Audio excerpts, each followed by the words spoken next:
2028. This is our last chance.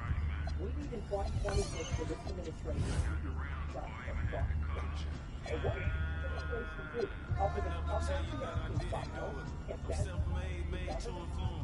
turn your castle into a ruin. Till of the season in the market stool. The first one get the egg, cock-a-doodle.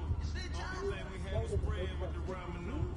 The young 12 come through and book them like Barnes and Noble. How you go from a misfit to a mogul? This track ought to wake them up, call it vultures. Surrounded by angels, demons can't approach us. Me llamo dos cadenas, baby, buenas noches. See, I'm the big dog, I'm the king course. End up in different spots, had the same choice. Soon as I plant a seed, I pray the rain pours. Soon as I left, I knew addition gave the game pause. You know these balls is hard like some dang oysters. Oyster perpetual, things match the Air Force. What all the good girls that make bad choices? What all the good girls that make bad choices? What all the good girls that make bad choices? Luncheon, big serve, magnesium wheels on the Porsche. Made a cup of extra so that I could bird with the moisture. Tryna die in the full tour. Metro time with my Indolore. The ASC McLaren rocking on velour. Buck your head cocked to the side. I'm a connoisseur. How you broke it, but outside chasing.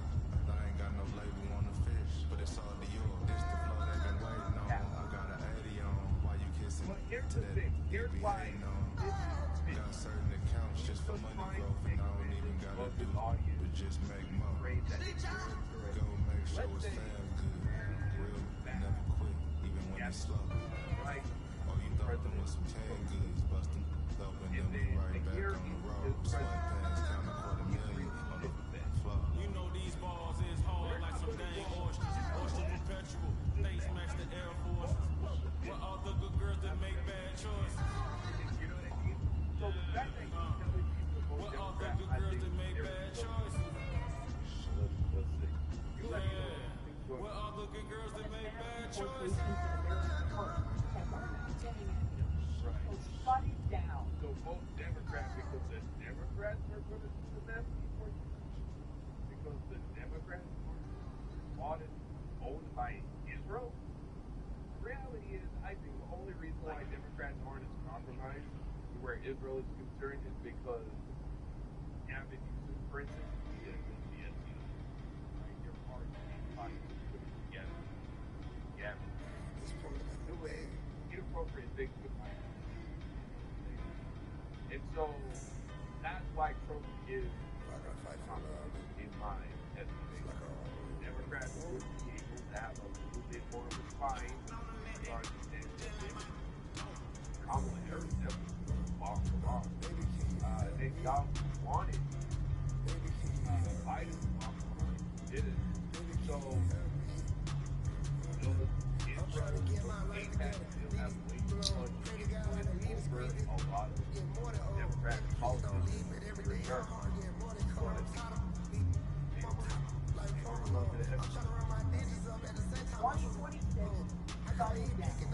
And our only hope that in 2028, in the Republican primary,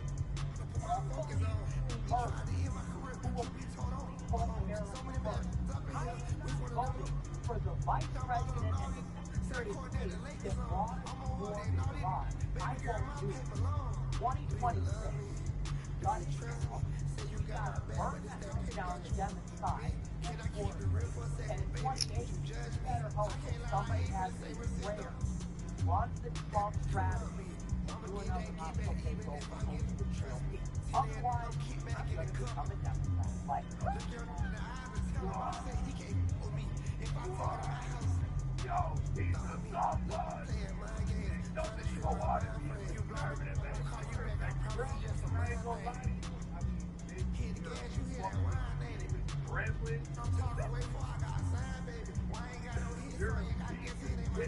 for all this racism,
That shit would be rich as fuck if Nick Fuentes becomes a progressive uncle. That shit. I mean, shit, maybe he can have a true conversion. He can be fine with being himself. Rather than be beholden to this country, that is our last chance. 28 Republican primary, we need a Trumpian figure to relight the... But that's the thing, though. I don't like the idea of Nick bringing all his fucking racist Reuters into the fold. Just poisoning the said that the Democrat Party is going to become divided. You know what I'm saying? Even more so than it is. Scandal. Someone needs to take the blame and take it further than Trump. He needs to take the baton and take it further and fulfill America first. Like, that don't make sense. Either a more extreme version of first-term Trump, or I become a Democrat? Huh? That don't make sense. That is the only way out of this at this point. And anybody that is not on this is not serious. The only takeaway that I have from all of these events, you are not pressuring this administration. All these people told us, if Trump brings us to war in Iran, we'll just tweet about it. Yeah, well, that's not really working, is it? Wow, man, but there's more. There is more. Nick, keep shooting. You look at Trump and you're filled with disgust. You look at him, he's a totally diminished figure. Watching him on Friday declare this war in a sad little hat. Even Nick thought that hat was sick. Like, who does that? Who wears a baseball cap as the commander-in-chief of the greatest military on the face of the fucking planet? You do that shit wearing a baseball cap? That's ridiculous. Tie with a black curtain. He's 80 years old. He doesn't even care. He's at a ceremony today, pinning a medal on a soldier, blurring his words, stumbling over his speech. You look at this guy and you're like, who are you? Seriously, who are you? What is this?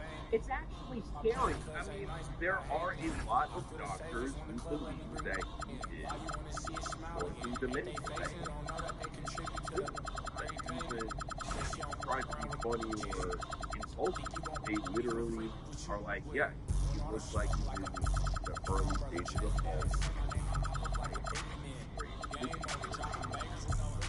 Where he has horrible. Yeah, that's what it is. And it's just ironic that one of the biggest criticisms that came from the right the year was Joe Biden. We point that out. But it's just right? Well, there's not even acknowledging that this man is behaving like a literal person. It's actually disturbing. And the reason I say that I've witnessed this my whole life, I watched all these developments. I watched the original nuclear deal get and I heard all the arguments about it then. And he watched Trump come down the escalator in 2015 in June. And he said, we should have never went to Iraq. There was no weapons of mass destruction. They knew there was no weapons of mass destruction. They had kids and all this money. And to think 10 years later, we're doing this? You look at Trump and it's like the Epstein shit, bro. It's the Epstein. They don't know you. They don't know who you are. They don't know what you want. The fact that there are three people that I court human presence bro, is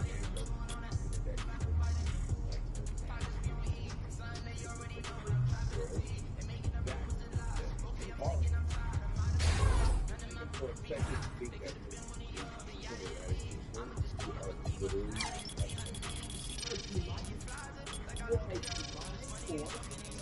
and what's really crazy is someone's always talking about going to heaven and not going to heaven. Yeah, I think you might be right about that. Because you are a force, you are a liar, you are powerful, you are a traitor. And but here's the thing, this is so obvious. Literally everybody on the right with a platform is these. So you're all fucking good. They could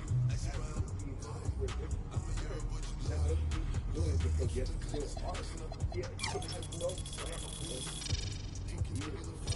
Strategizing, so way more intelligent guy. Gotta give him credit for his he has some things that he's trying to execute.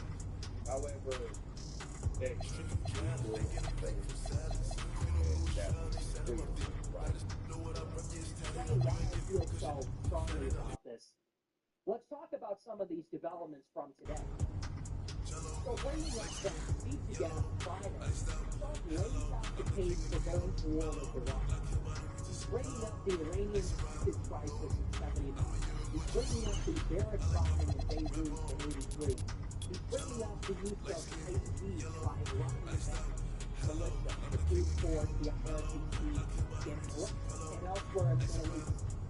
He lays out the case that we have to hit Iran because they are a danger to the world, they're a danger to America, they're working on a nuclear bomb, and they're unwilling to negotiate. That is what Trump told us was the justification for war on Friday. Right. Now, understand, this is a war of aggression. Plain and simple. The United States was under attack. And Iran poses no threat to the United States. They are not building a nuclear bomb. Because they can't. Because the already bombed their nuclear facility. So we're against all of the people in the right that were from bombing of Iran nuclear facilities saying, look, we did it. It was a successful site. It wasn't productive. It wasn't an unnecessary risk because nuclear bombs, they bombed the nuclear facility. Certainly their ability to all of this stuff. It's like a threat. They're literally like 4 moves away from putting together their first nuclear bomb.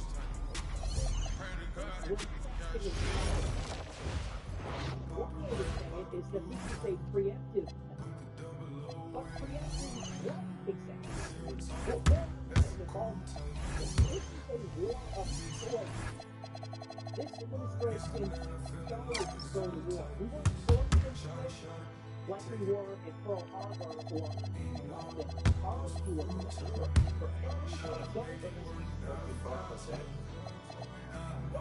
There was a national movement, and both of these things are debated, whether Pearl Harbor was really a fire, whether it was but if it was a war, silly, and a war, the Trump administration thought that it could remove the Ayatollah from power, and so we made a decision to kill a foreign state because they are a rival. Because they are a revisionist. So, we made a decision to go in. Let's just put that out there for open. Now, that is what Trump said on Friday.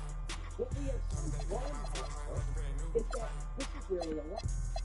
Trump said we're going to war because Iran is sponsoring all this terrorism. They're a political attack, and they're a threat to world safety. Again, none of this is true. Like I said, war destroys war threats. But Trump's own statement on Friday has today been undermined by his own Secretary of State and according to reports in the New York Times. Okay, there's one more part. Let's wrap it up.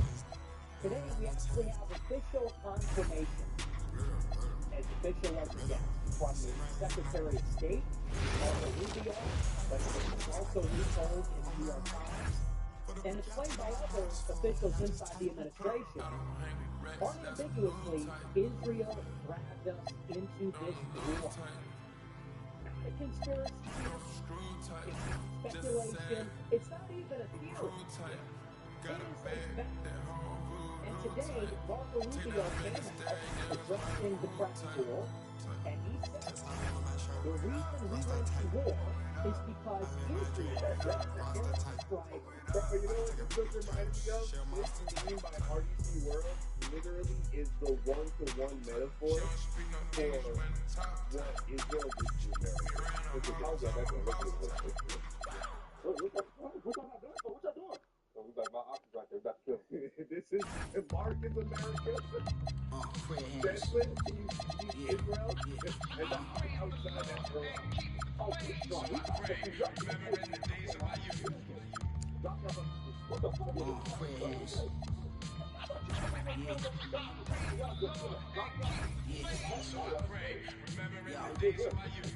Just tone of my voice made it. So Baby, we some playboys, no need to play coy. We some players, some real gamers. They were saying UCLA lost to Malloy. Rumor has it the wheelchair classics. And jumped in the window of the coupe like Bo Dukes and the Dukes of Hazards. I'm like magic, I can shoot it or pass it. Became a legend because everything I'm doing is rooted in passion. All my music classic. Everything I do is plastic. Put up numbers in baskets. For the sake of the metaphor, Sacks that's fit the fruit. Don't wear rabbits. That is beneath me. Can't even reach my knee. Be easy. Graffiti's on the pinky. Speak freely. Chauffeur don't make me spill my like pink. Told you don't make me spill my prayer hands. So I pray, remembering the days of my youth. Prayer hands.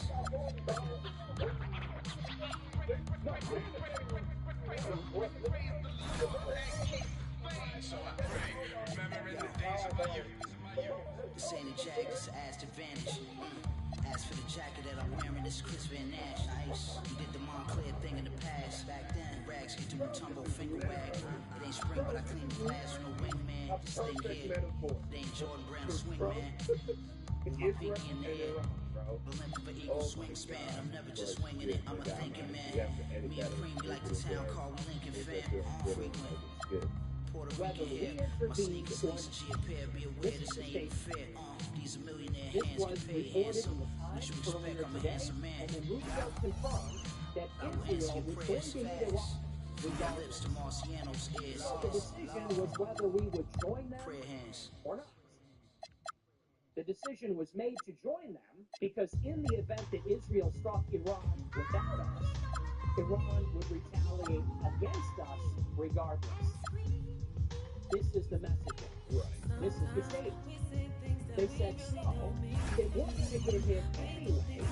If Iran already has the missile launch platforms in place and the coordinates are entered in, and we're going to get hit no matter what, Rubio said, well, so we might as well hit Iran too, and we'll mitigate the potential damage from that inevitable retaliation. Here's the thing. Let's see if they actually because there's no way that this story that they're now trying to push that came out of Marco Rubio's mouth, I think first, that America knew Israel was going to strike Iran and Iran was going to retaliate, and they retaliated. They were going to America. America said, hey, we're going to fund to minimize off that. Why? So America not have enough leverage to tell Israel to build it. We rely so heavily on America for funding. In what world does Israel get to boss America around if America is laying claim strategically with its the only way Israel is able to force Trump answer that is not be able to tell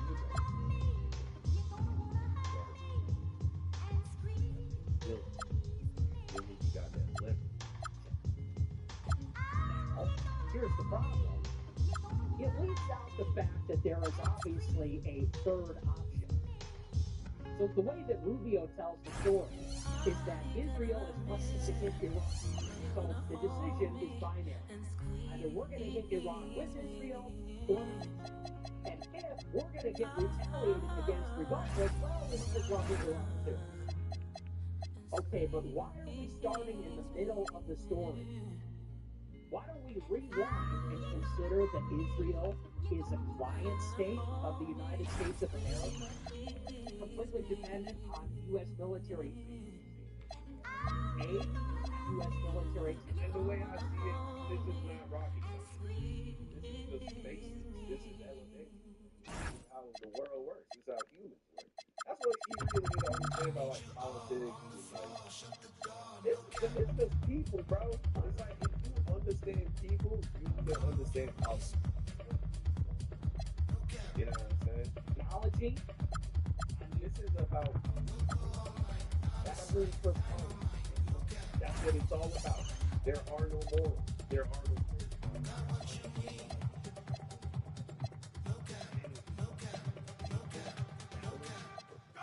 leverage, influence. Every single government across the planet is all the same. They just have different bits that, you know what I'm saying? They have different leverage. They have different things that operate leverage. They have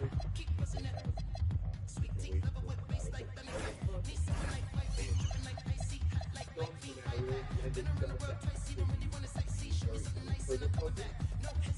And that's how you get insurance services that you go virtual to like, oh, the people there, they just love their citizens. I don't think it's really that. And then you get fucking corrupt persons where the government are authoritarian dictators that are slaughtering people in the street. You think, oh, those people are that. They're evil. No, bro. It's literally just set up that will determine the people's outfit. There's an amazing book that it's called The Big Relation. And none of this shit about Allah. None of this shit is about Allah.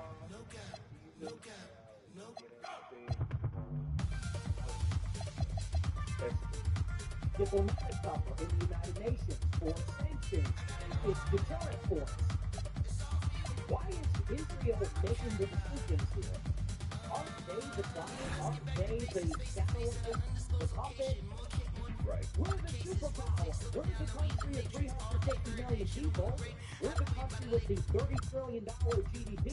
We have the $1 trillion military and the aircraft carriers and the 5,000 nuclear weapons. Why does Israel get to make the decision? Netanyahu picks up the phone and calls the White House and says, well, I've made the decision. We are going to war. You're either with us and we have no recourse but to say, we're with you, maybe we're not. Obviously, the decision that should have been said this from the very beginning. If you want to Iran is not the problem. Iran is not the problem.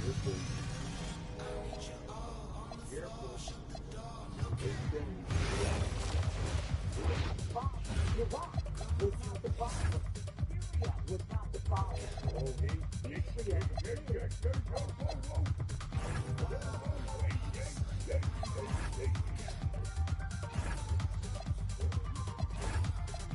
In the Middle East, because Israel does not want it, Israel will not want any of us.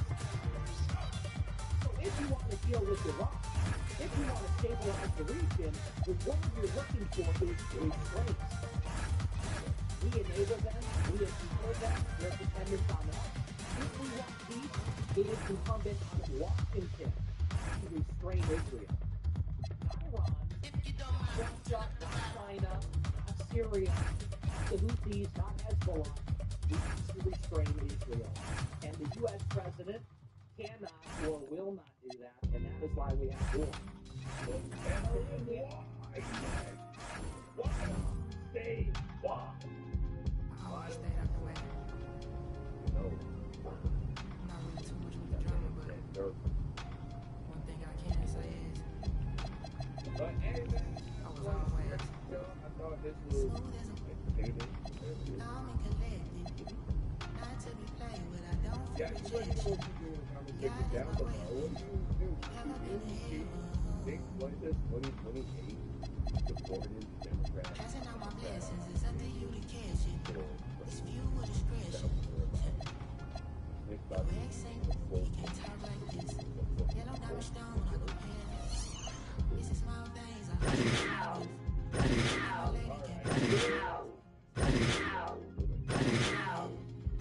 I'll be myself. Stay here, that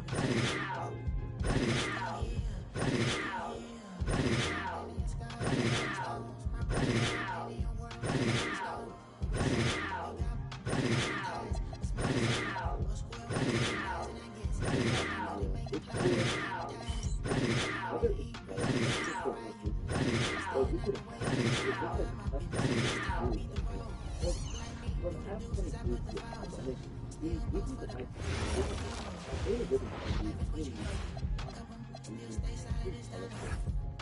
it's a strange notion of the living that could really only exist.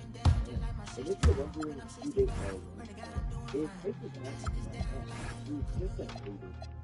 It's y'all give that clown as like a straight and bullshit. I always have a problem with a nigga that starts some shit and then he's gonna get shit. So and like I am, but totally outside of that, I watched them do some sneaky, backhanded, dicey, shady things to people that I love while their life was on the line. Because you're not gonna fucking behave that way. I hate that nigga. The man that Joe Budden is so passionately going off on that is, of course, the Ukrainian American interviewer whose shadowy studio has found some of the most hilarious and unhinged moments hip-hop journalism has ever seen. However, under the meme zone, Major League Baseball, there is a celebrated side of Will that is all based around the belief that when it comes to rappers and individual themselves, you might as well be the chief detective of the hip-hop. Although, if you ask, they said it and then eventually all this got on my favorite TV show that outside of that situation, I've never heard of any of my interviews being used. What about ARS? What about ARS? You said that my interviews had nothing to do with this. Look into that and do my own work. Look into it. Look into it. Look into it though. I get ready for everything, and that's cool. I understand. But ultimately, it is what it is. The only problem is that the only person that seems to be never allegedly with ample room for basis of freedom. And lately, it's teaching everyone that has words to be taken as it's your boy the White Side, and these are the victims of the black. One of the reasons they oriented to this current interview of Jesus Black is under the emphasis is due to a blatant taken to its exercise. Black decided to fan the friends with a conspiracy that was dominating the world. Turning that Kelly Lane to a victim was all orchestrated by one person. Here's the confession. Rock Nation is his own of Megan. They also paid off all of the big members and they tried to judge the story. Daisy did a verse for his grandson. They paid off Megan's doctor to lie at the biggest one. She was never stopped. Those things are all on the table. And it didn't stop them. But you're not ready to do that. The Mexican guy who got story, who do you think paid to do that? You already know. The three Supreme Court judges who denied poison hearing all paid off on the They also paid Trump not to pardon court, even though it was Trump can only pardon federal cases, but knowing Trump wants to make the rule, Jay wasn't taking things seriously. I can't keep these guys secret anymore. If this is not once he published this, the online world naturally got the pattern about what this meant, and Jay might have been right all along. In the response, he insisted that it was on the list, suggesting that he had taken this step after the rat check touch went down. But within a day or so, Vlad was going on record to declare that the whole thing was a hoax, designed to show the online TikTok viewers how successful the past was.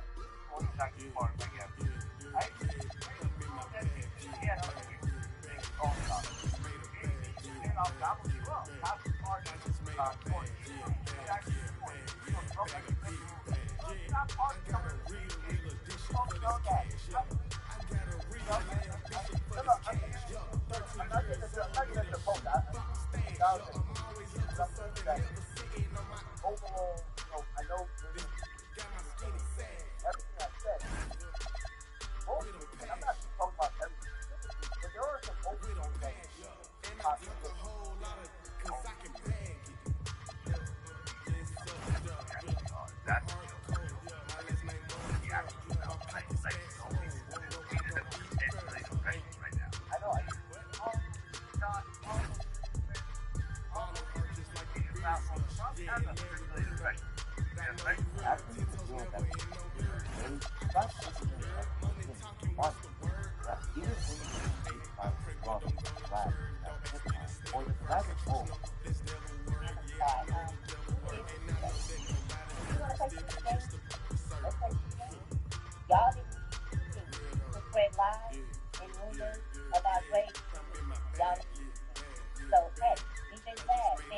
not going to be that high on that. I have a feeling he's going to stay at the next league.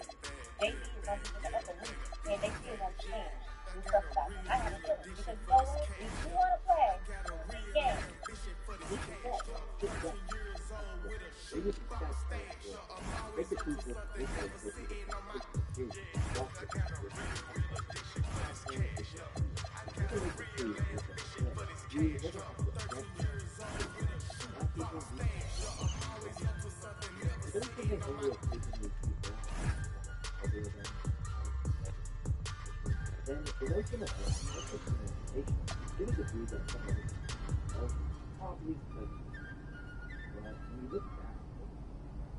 You'll see that he's done some pretty good things. Long before he was playing hard field, made his name by this on this very top line, where he got behind the scenes like the one front. It was just so this is like wondering how the players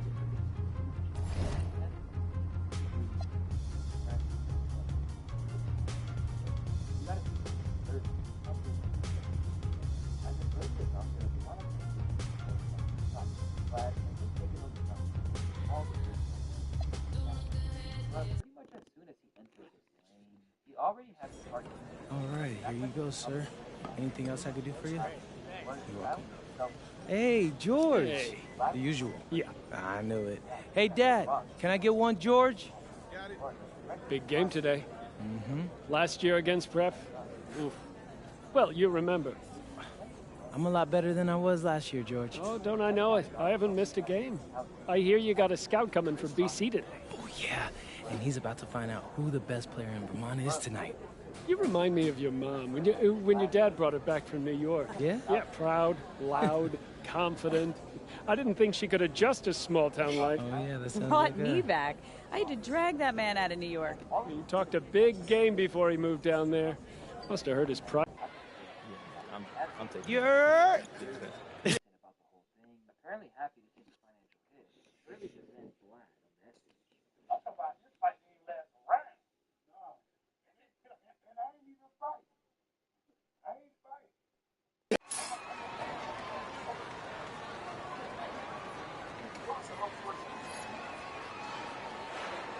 Here we go.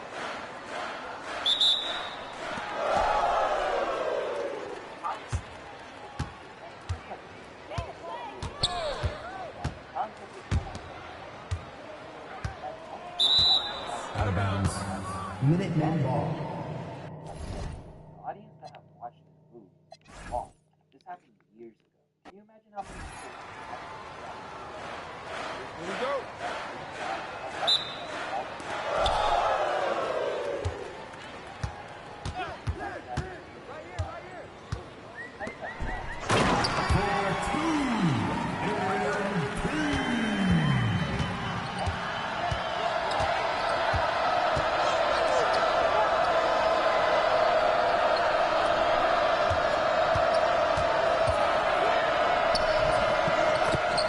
Basket by number 5.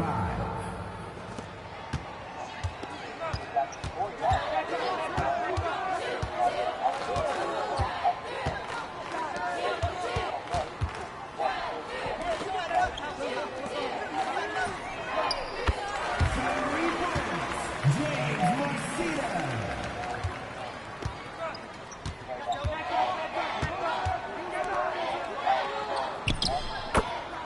2 points. Number 5.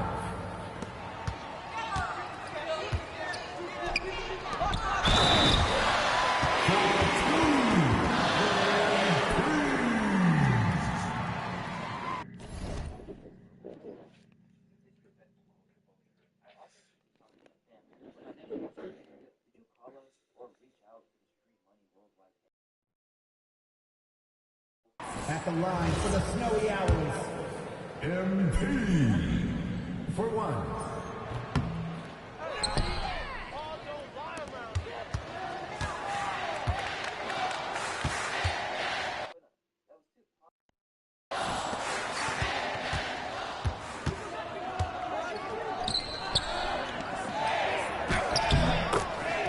Basket number 5.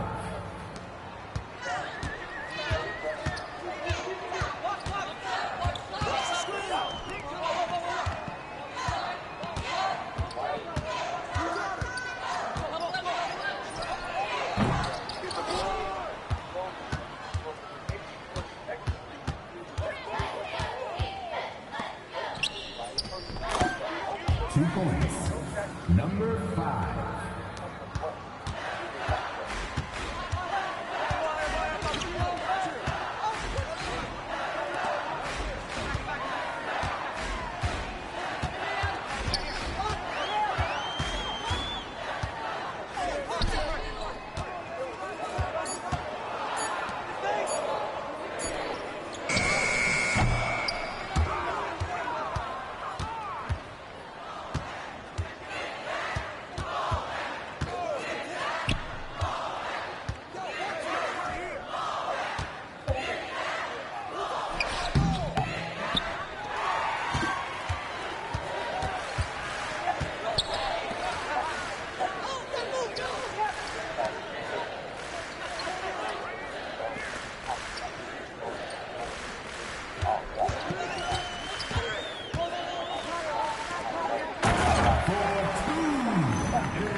Basket by number 5.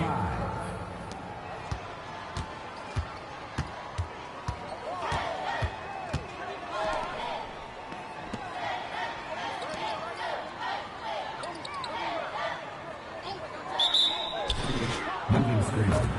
Burlington prep ball. Substitution from Maplewood High. Stephen Glass.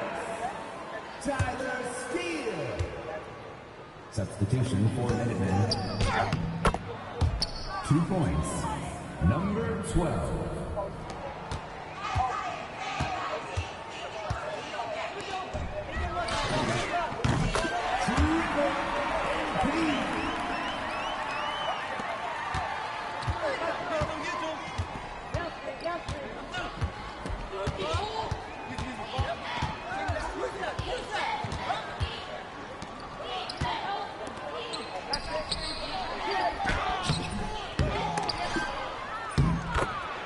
Basket by number 4.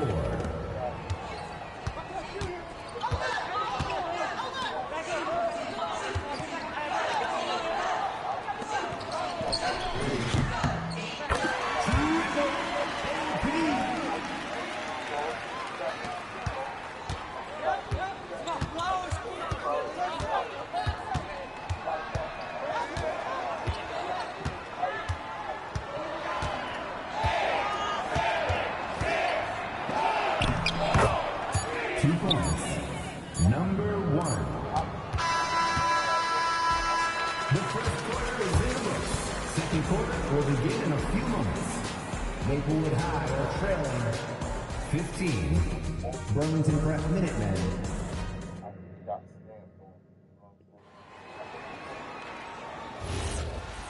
Substitution for Maplewood High. Substitution for Burlington Prep.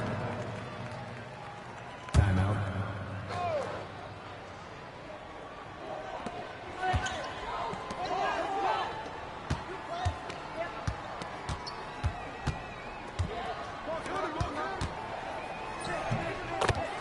Basket by number 5.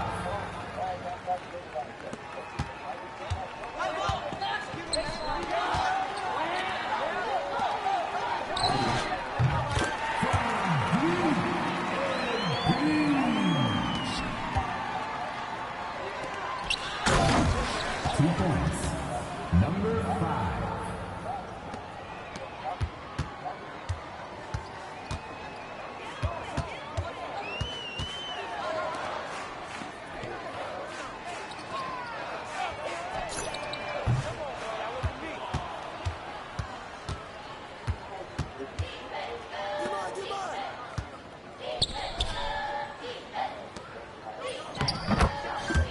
Basket by number 5.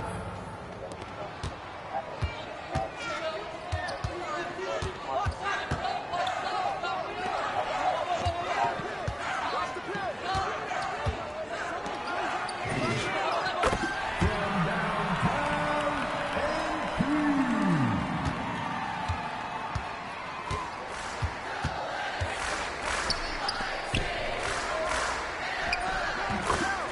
2 points.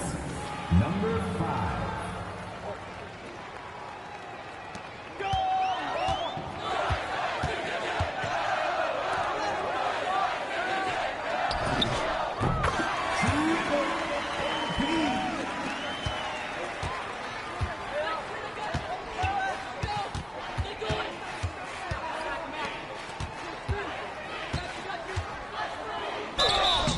Defensive foul.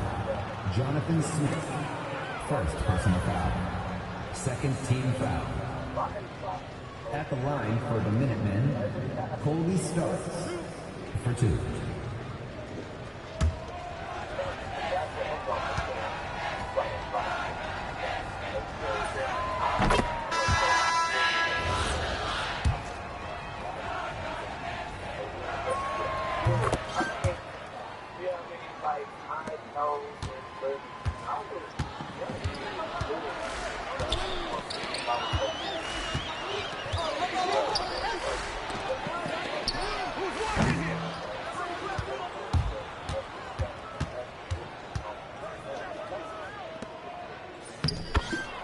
Basket by number 5.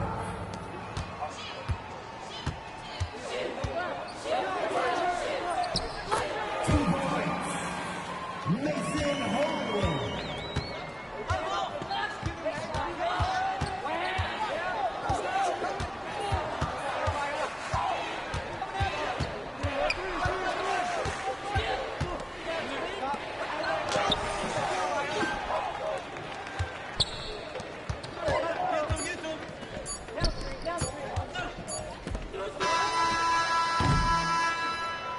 That's it for the first half. The second half will be underway after a brief intermission. Maplewood High are trailing 33. Burlington Prep Minutemen 37.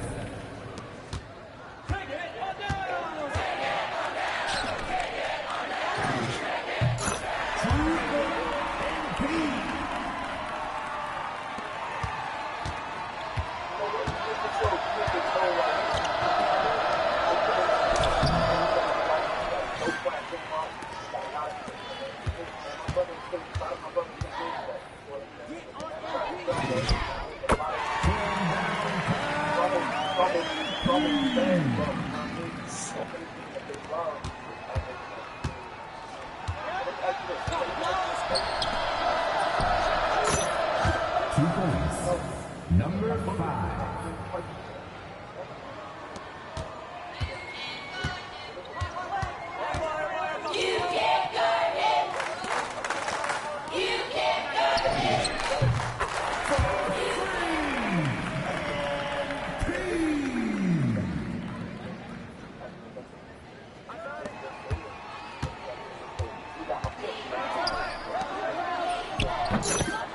Basket by number 5.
Substitution for Minutemen.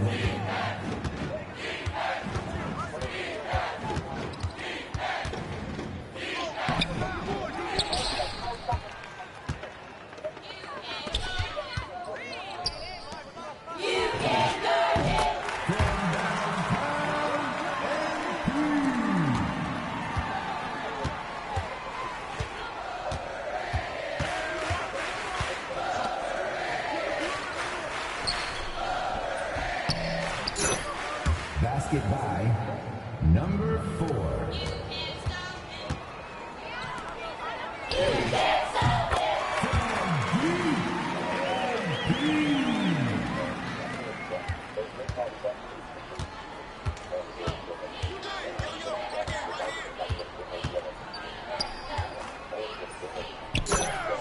Two points. Number 4.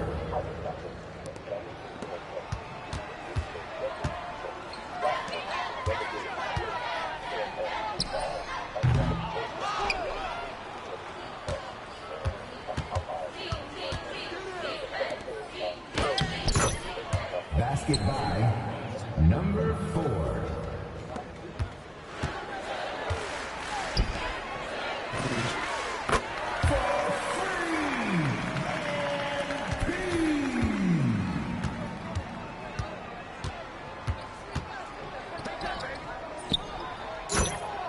Two points. Number 4.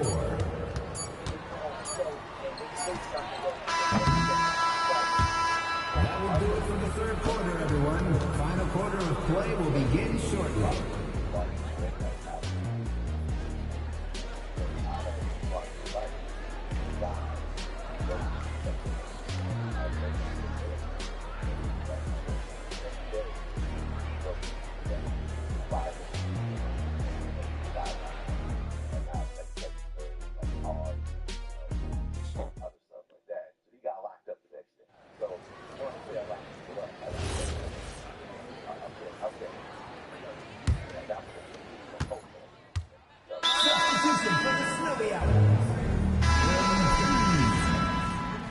Substitution for Minutemen. Time call.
Substitution for Lincoln Brown.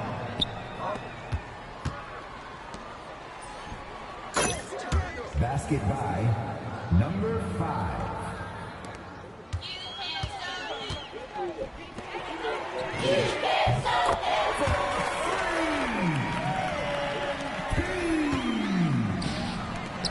2 minutes. 2 points. Number 5.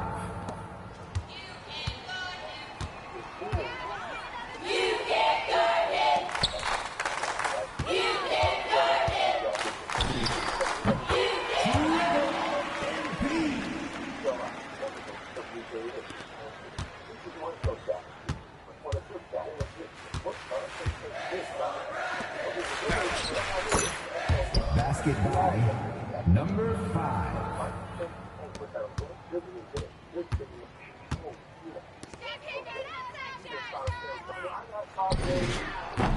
From downtown and 3.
Chuck Williams.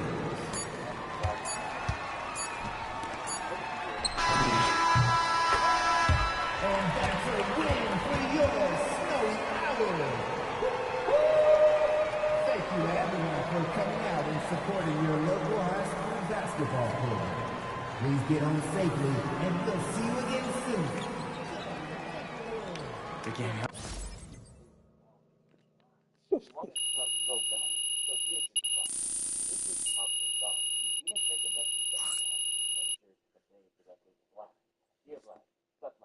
Call your attorney and do whatever you have to do. I wasn't ever doing an interview. Hey, how'd it go? He was in. I always thought. Okay. No way.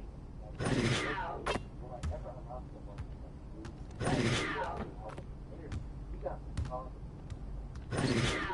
So I responded on the camera. Jeff is that good we actually talked about it.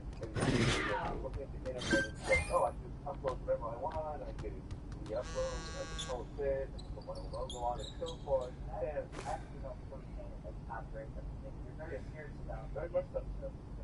Look, like this is my business, my life. I'm in the content business, and everything that we actually make, copyright, because it's constantly getting used by like Netflix, Yellow, or other big entities, and so forth. And look, now we get into a copyright. So I've had situations like this with other artists. There's actually artists, well, I'll tell you 2 years off camera, got 100 times bigger than 100 times bigger. Where he used some of my stuff without permission, so I approached him, like I did with Jordan, and I gave him 3 choices. I said, look, this ain't for the content, you will interview artists, RJ, all will have to go to portal. That bigger artist said, let's do the interview. It's a big interview, it's a big said. So I brought up this whole same situation. You understand, sir, what artists are talking to the past year. There was that interview.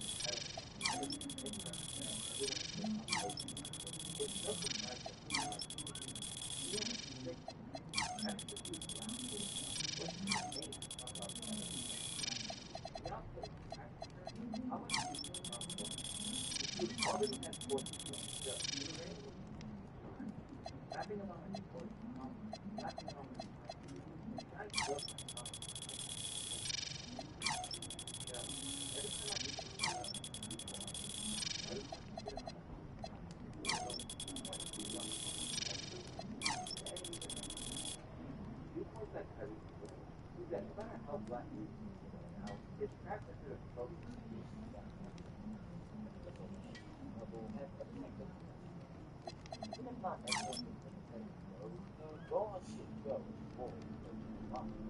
I go into this, I can't help it. Wow. It's like it's really in the rush. I think he takes kind of he's got a passion from American to get over it. No, fuck that. Fuck that. Because you can't have it both ways. You can't be disgusted by the lack of love for human life. You cannot act like you care so much about the community when you see people killing their own people. I mean, just like they're in a video game. And then when somebody comes on any show, doesn't matter if it's bad, any show, and slips up and says something that can get them locked up for a crime that they can get if they want to do. I don't care. I don't like that motherfucker. Not his funky ass. Okay, what time?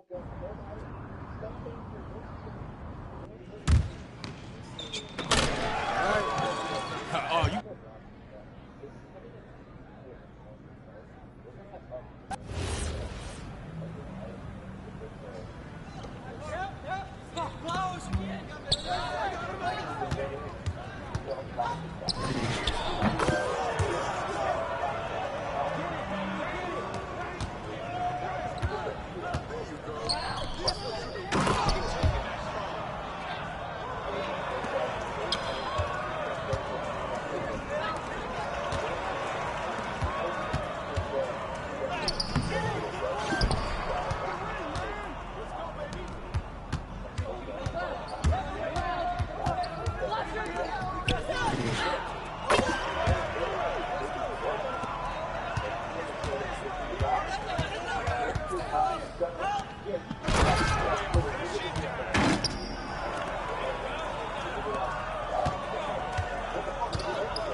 Yeah, they can't guard me. Let's go.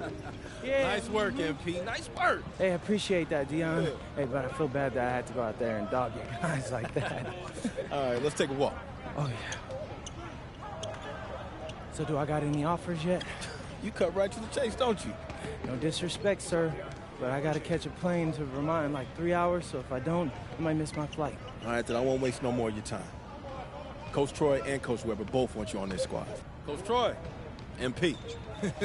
What are you doing, high in Vermont, MP? You should be out here running with the... Coach Weber, MP. So, what you thinking?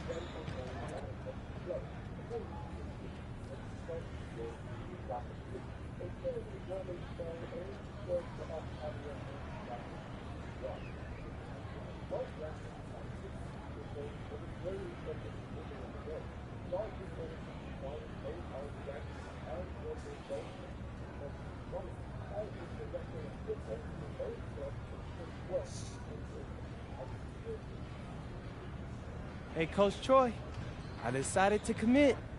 I know what you're thinking. Did I make the right choice? Actually...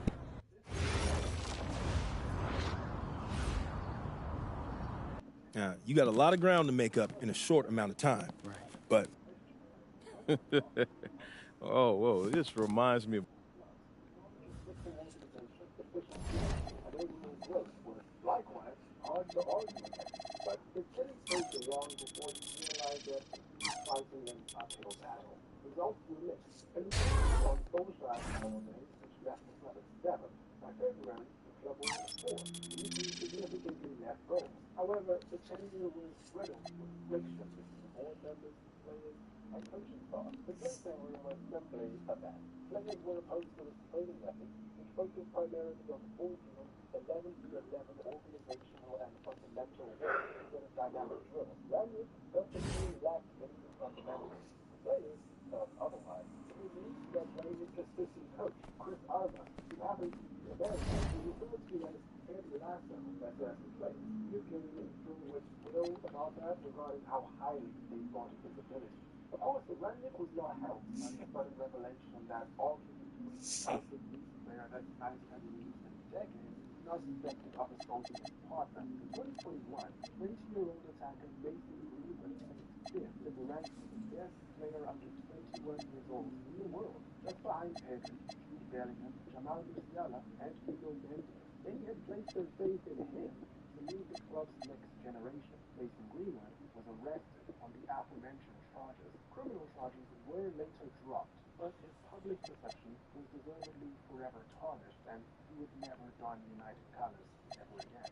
Going back to factors within the club's control, specifically decisions made by the board and ownership, it's true that despite hiring Rangnick for what was meant to be a long-term overhaul, they were reluctant to take his recommendations to heart. Rangnick reportedly suggested a whole host of players. Hey, we got Hollywood in the building tonight. What's the LA of Vermont, MP? Bennington, right? Stop playing with me, bro. You know it's Burlington. Ooh, hey. Hello and welcome everyone to our 2K presentation of WCBL basketball. I'm Joe Lamy alongside Danny Hogger and Drake Hugo. It's the High Flyers going against Team Ballas. Nothing quite like a SoCal showdown, the freeway series between the High Flyers out of LA and Team Ballers based in Anaheim. I'm sure a lot of these players know each other already. And early on here in the club league circuit, we'll find out a lot about these teams by the end of the night. We'll find out about the teams and also the players. I know there are a few new names on these rosters, and I want to see how guys like MP are going to hold their own out here in WCBL play. And the debut here for MP. Nobody knows too much about him other than he's from Vermont. Interesting to see how he fits into this.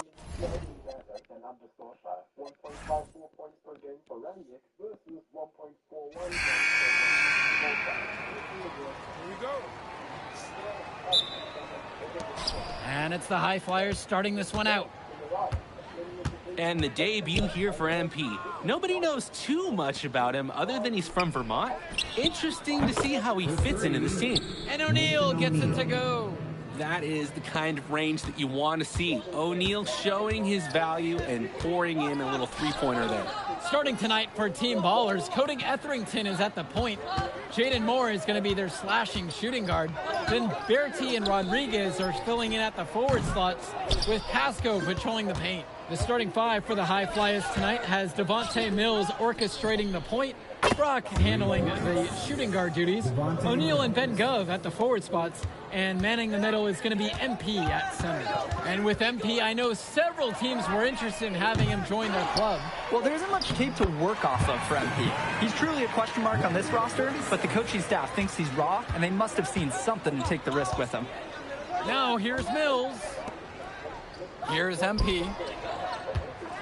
From downtown, Rodriguez grabs the board. Well, you look at Jaden Moore, and it doesn't take long to see why he's... Strangely enough, we're reluctant to allow this, which of course makes the outcome. What is the point? Here we go. So Team Ballers win the opening possession. And the debut here for MP. Nobody knows too much about him other than he's from Vermont. Interesting to see how he fits into this team. He can make those kind of lead passes look routine. Starting tonight for Team Ballers, Cody Etherington is at the point. Jaden Moore is going to be their slashing shooting guard.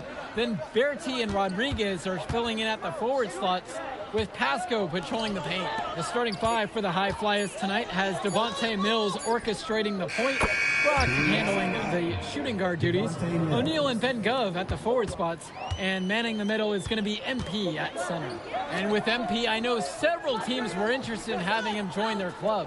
Well, there isn't much tape to work off of for MP. He's truly a question mark on this roster, but the coaching staff thinks he's raw, and they must have seen something to take the risk with him.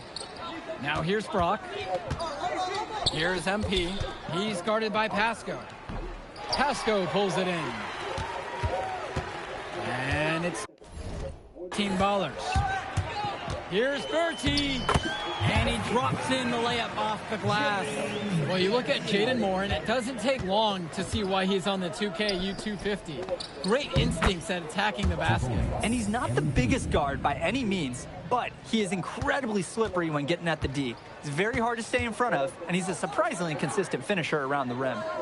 Now here's Rodriguez. Pass to Etherington. Here's Bertie. MP grabs the miss. A nice, clean look. That's one you gotta take. To the paint. Good, and the assist goes to O'Neal. An improving aspect of O'Neal's game. If we have a second to talk about his playmaking, because right there he just made the right play, and he knows that that's important for his team. Now Etherington, a good look for Pasco. Comes up empty from 19 feet. Inside, MP again. Nice feed inside as well, looking for some good shots. And guys, as we mentioned, MP recently breaking into that 2K U250 list. And look, that might seem low, but to be anywhere on this list means you at least have some serious potential. Nobody's quite sure what development path MP is going to take, but there's a feeling that he has a high ceiling. Can't get it to fall. Team Ballers trailing. Kicks it out to Etherington. Bertie off target with the three. And here is Mills. Pasco pulls it in. Etherington, left side. Now Rodriguez. Count that one. That's where his points need to come from. Realistically, I mean, Rodriguez has to be as effective as possible inside. Here's the High Flyers. Stolen by Etherington. And for many of these young men in club play, this is where they learn to solely focus on basketball as their sport. Yeah, up until now, a lot of these guys played multiple sports. This is where they're starting to learn the nuance and the craft of the game. It's a great place to really hone your abilities. Here's MP. Out to Gov. Pass to O'Neal. Can they get it? Connects it from downtown. After the three on the other end, O'Neal with one of his own, matching him. And it's Team Ballers. They trail by one. Rodriguez outside. Pasco. That one falls. Rodriguez picks up the assist. 2-for-1 opportunity here if they want it. And if I'm them, I'd go for it. And that one's good. Lead pass that keeps their offensive momentum flowing. Pass to Pasco. Wide open look. Gove with the rebound. He found himself in space and just rushed the shot a little bit. Now here's Mills. On the wing, Brock to the inside. Park down low that time and gets hit with the 3-second call. Substitution for Team Ballers. Sonny Margil. Now Moore, looking for his first basket, still in this one. Kicks it to Summers. Moore at the high post with Mills on him. Returns it to Moore. Shot clock at 5. Mills with the block. Oh, rejected by Mills. That's a nice bonus from your playmaker. And in club league play here in the WCBL, these kids get such a wealth of minutes in such a short amount of time. The games come fast and quick, and honestly, there's a lot to learn on the fly, but there's a ton of opportunity. And for some players, it can be a bit overwhelming. Not the best shot selection from them. Yeah, they know how to look for a better chance than that one. Mills outside. Myers. Here's the 3. Gets it to go from long range. You see Mills reloading his teammates often in games, but here, fired away. Kicks it to Summers. Returns it to Moore. Here's Mahil. Here's Summers. Outside, Moore. Now Pasco to stop the run. That one bounces around and comes back out. One thing that the players need to balance in club play is focusing more on winning versus stuffing their own stat sheet. It's a chance to show your skills in this league. And of course you want to win the game, but win or lose, at the end of the day, scouts are factoring in your individual performance as well. So if you want to get noticed, you better be playing your best out there. Now here's Moore. He hasn't scored yet. That I'm sure will change. Pasco can't get it to fall. The High Flyers with the lead. Puts up the 8-footer. And no good, trying to use the glass. Offense has been clicking lately. Might want to mix things up. Their mojo is gone. They need a basket just to regain some confidence. Here's Myers. Down low. Again, the High Flyers. Not settling for perimeter offense. I like it. Moore with it. Team Ballers call timeout. Trying to stop the bleeding. No choice but to call the timeout. This is part of a strategy. It's part wake-up call, too. So both teams making some changes here. So it's Team Ballers now. It's a 10-point game. Moore. Etherington for 3. Here's Pasco. The basket is good. For a lot of club players, this is their first time learning a role other than being the star of their team. For many of these guys, they were the best that their school had to offer. But in this league, the skill level and competition here is much higher. And look, at the end of the day, not everyone is going to be the offensive star of their team, and that's so important for the development of these guys, to learn how to fill the role that's needed. Now Etherington to the middle.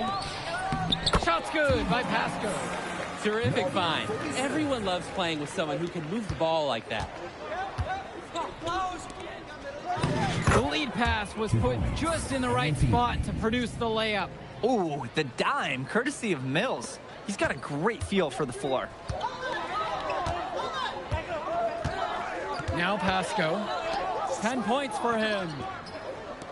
Etherington's made some room. Hauled in by High Flyers.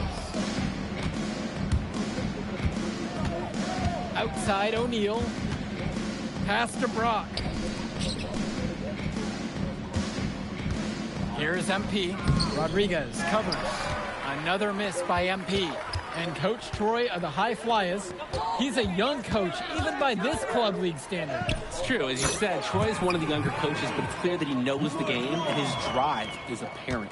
Plus, he's already got a great track record for developing talent. And here's Callahan.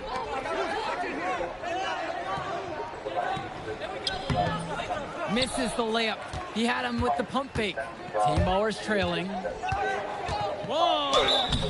And it's going to be 2 free throws. Drew the contact on the shot. First personal foul. First team foul. The first free throw is good. Taking 2. So he makes 1 of 2 as he misses the second one. Shot's good by Pasco. You gotta box him out on free throws. The little things can make a big difference. And the dunk by MP. It's like Mills has a sixth sense when he's got a teammate open, like when I see Snacks on the pregame table. And here Team Ballers have it. Here's more.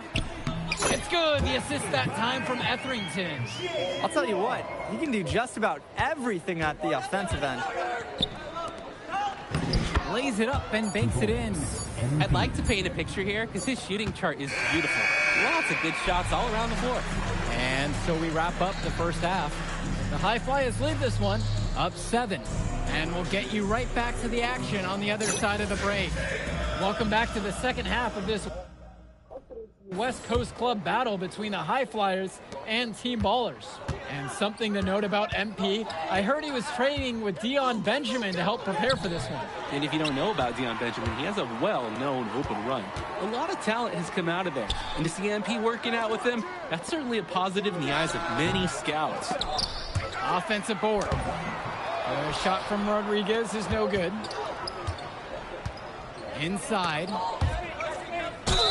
And lots of contact there, missing the shot, and will shoot 2. First personal foul. First team foul. At the line for the High Flyers. That free throw, no good. Taking 2 shots. And he's good on the second. And here's Etherington.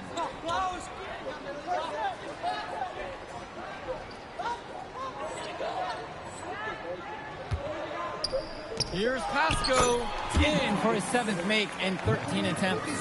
And that's what any coach loves to see, the possession ending in an assist.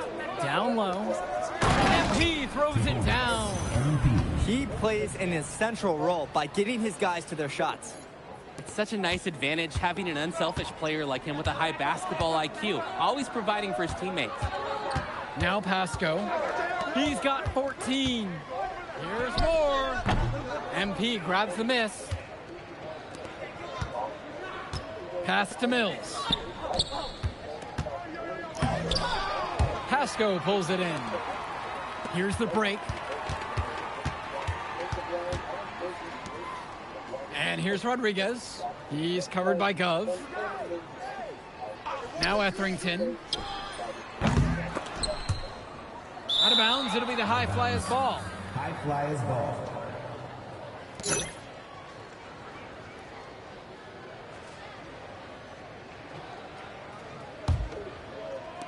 And it's High Flyers with the ball.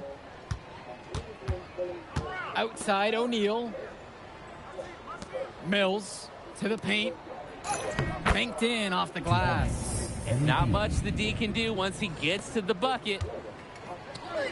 Rodriguez. It's good. The assist that time from Etherington. Impressive read by Etherington. This is the kind of team-first attitude coaches love to see. And MP throws it down. When he gets all the way to the rim, there's not a lot you can do. He rises up with ease, and who at this level is going to turn him away? Hey, I'm hitting the shift key in the 1. Exclamation point, exclamation point, exclamation point. Now here's Rodriguez for 3. More. MP grabs the miss. To the inside. And he takes it in for the layup off a very nice feed. It's just been so one-sided since halftime. They've crushed them in the second half, and that's when it matters the most.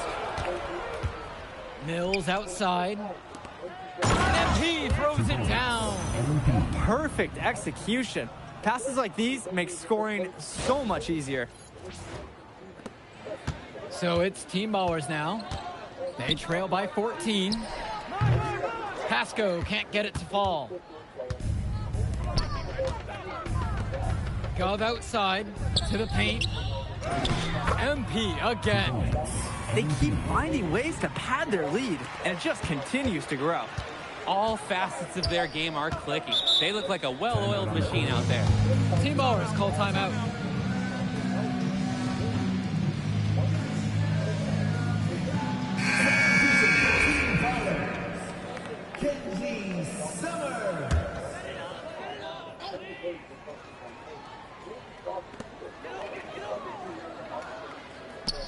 Pass to Etherington. Back to Pasco.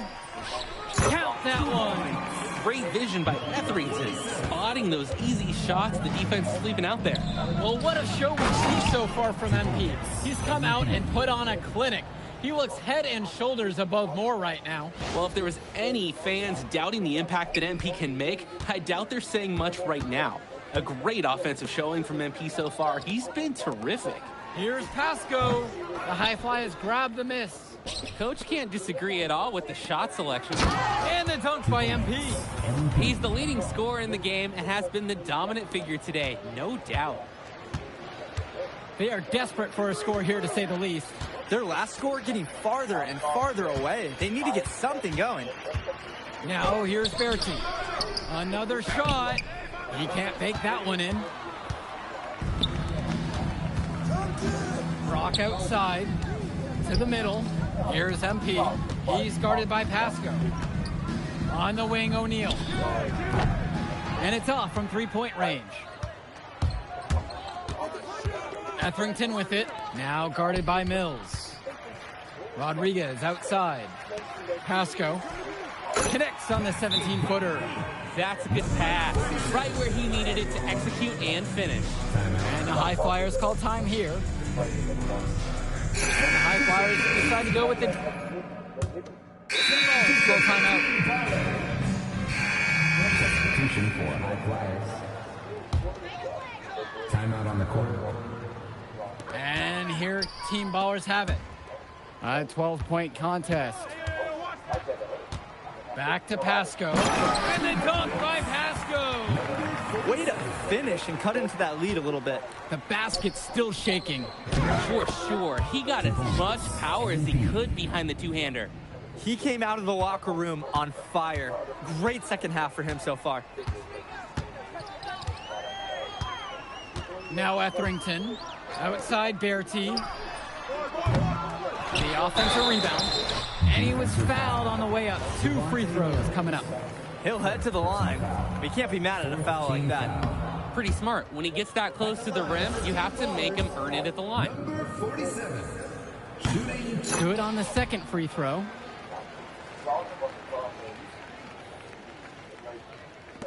And here are the High Flyers now. They've led by as many as 18 points. Pass to Pasco. Lets it go from deep. And it's Brock with the rebound. I don't think there's a person in the building who thought he was going to miss that. Yeah, he had a wide open look. Wonder if he had maybe a little too much time. Drop that pass to him in the perfect spot. This Team Baller squad has been struggling. Etherington outside. Their team from long range. Just can't buy a basket. Trying to get back on track somehow. Or he could pass the ball more. I mean, that's a thought. The layup off target. Etherington outside. Pass to Rodriguez. Off with the layup. Here's the High Flyers. Inside. Soft touch off the glass and in. And they continue to pad their lead here late in the game.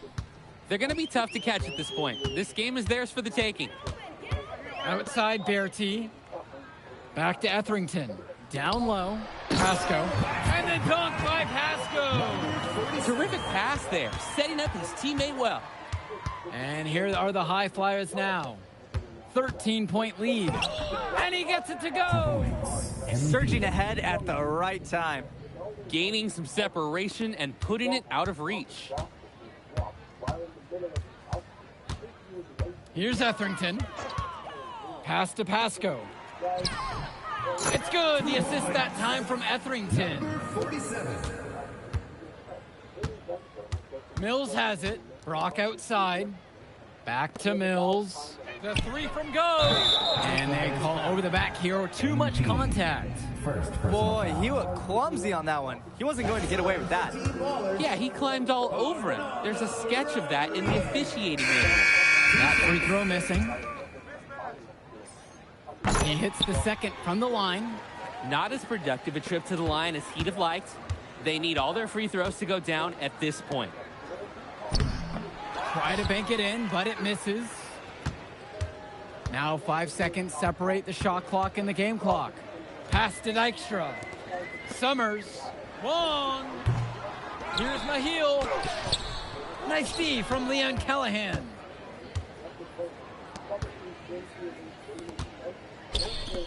MP throws it down.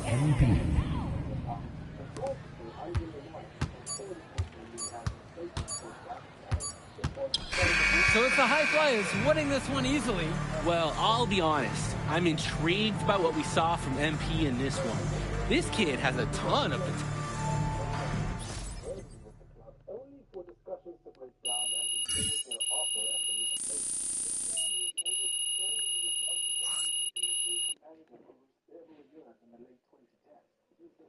Yo, you going out tonight, Burlington?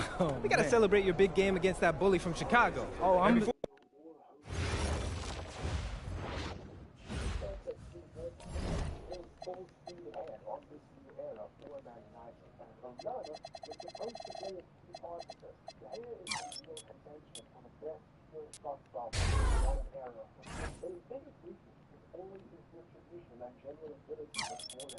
Onana was a bit more comfortable on the ball, having shown his skill over the last year with an AC side that made it all the way to the Champions League final. Also, a player with a strong reputation at the time. Let's not rewrite history. And also, if you recall, a former Ten Hag.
carefully. At this point, the club had spent over £400 million on in-house money, 14 midfielders, defenders, attackers, goalkeepers. Yet, there was no confusion.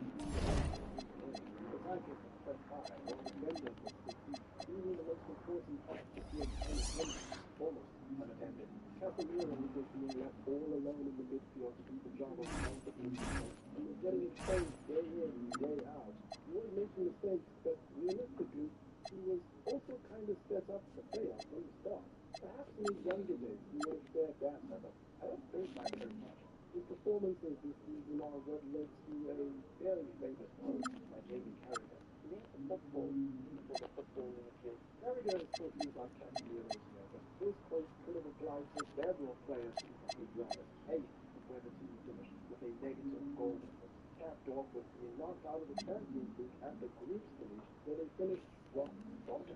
Ten Hag's stock was tanking rapidly. Although, unlike in the past, after so much time, money, and the house was invested in him, the club was in the Ángel. to stay the course. He's taking the piss though.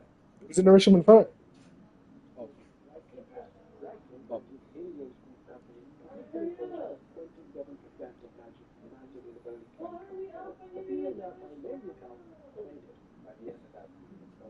Oh. Bella, here, put toilet paper right here. There's only wipes in there. The catch. Oh, you take a shower back here too? No, you're gonna take a shower back here? Oh. Simply because the likelihood of winning was so low, United's open search for a might be reflected in the lead-up to a game. And when he actually did, then won. Ángel, wipe your ass. Did you flush? Okay. Exactly how Louis van Gaal, his fellow countryman, tenure ended 8 years prior. An FA Cup win and the letter of employment From the pose. Van Gaal was sacked for finishing in fifth, which tells you all you really need to know regarding how the expectations dipped at the club over the years. We have to acknowledge that the board was faced with a really difficult choice this time around.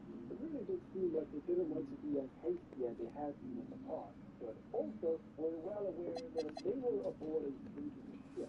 You can take all that into consideration and do so while also admitting what was and still is on all our minds. A chosen place. Ten Hag was awarded a contract extension and another couple £100 million player option for the 24-25 year. Unsurprisingly, doubling down on a proven formula would only really need some more reasons. The preseason tour was incredibly poor. 4 losses and 3 wins. Doesn't matter if you're a big or a guard, caught on a switch. If Stone... Hey, Coach, if this is about me being late, I promise. Hello and welcome to our 2K presentation of the WCBL. We've got Milestone and the Surf City Waves taking on the High Flyers. And some news here. The relative newcomer MP deemed unavailable tonight. It's a bit of a surprise, especially considering his recent performances. In the meantime, Surf City has won the tip and we're underway. Feeds it inside and Milestone punches it through. Look, Stone is just controlling the paint down low. He's getting whatever look he wants in there. And what we're being told is MP is serving a 1-game suspension for coach. Tough break with all of these scouts here in attendance, and they're getting to watch Miles just put on a show. Surf City just piling it on at this point. And MP has got to be disappointed in himself. It could have been his moment to show what he can do. Instead, he's watching from the bench. Oh, and the 3 is good.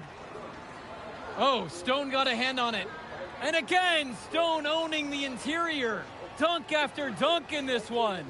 And a lot of questions will be asked about the maturity of MP because his absence has certainly been felt. Not a good look for him. So a lopsided win for Surf City as the final horn sounds. For everyone here at 2K, thanks for tuning in. You good at school? Yeah, good guy. Thanks.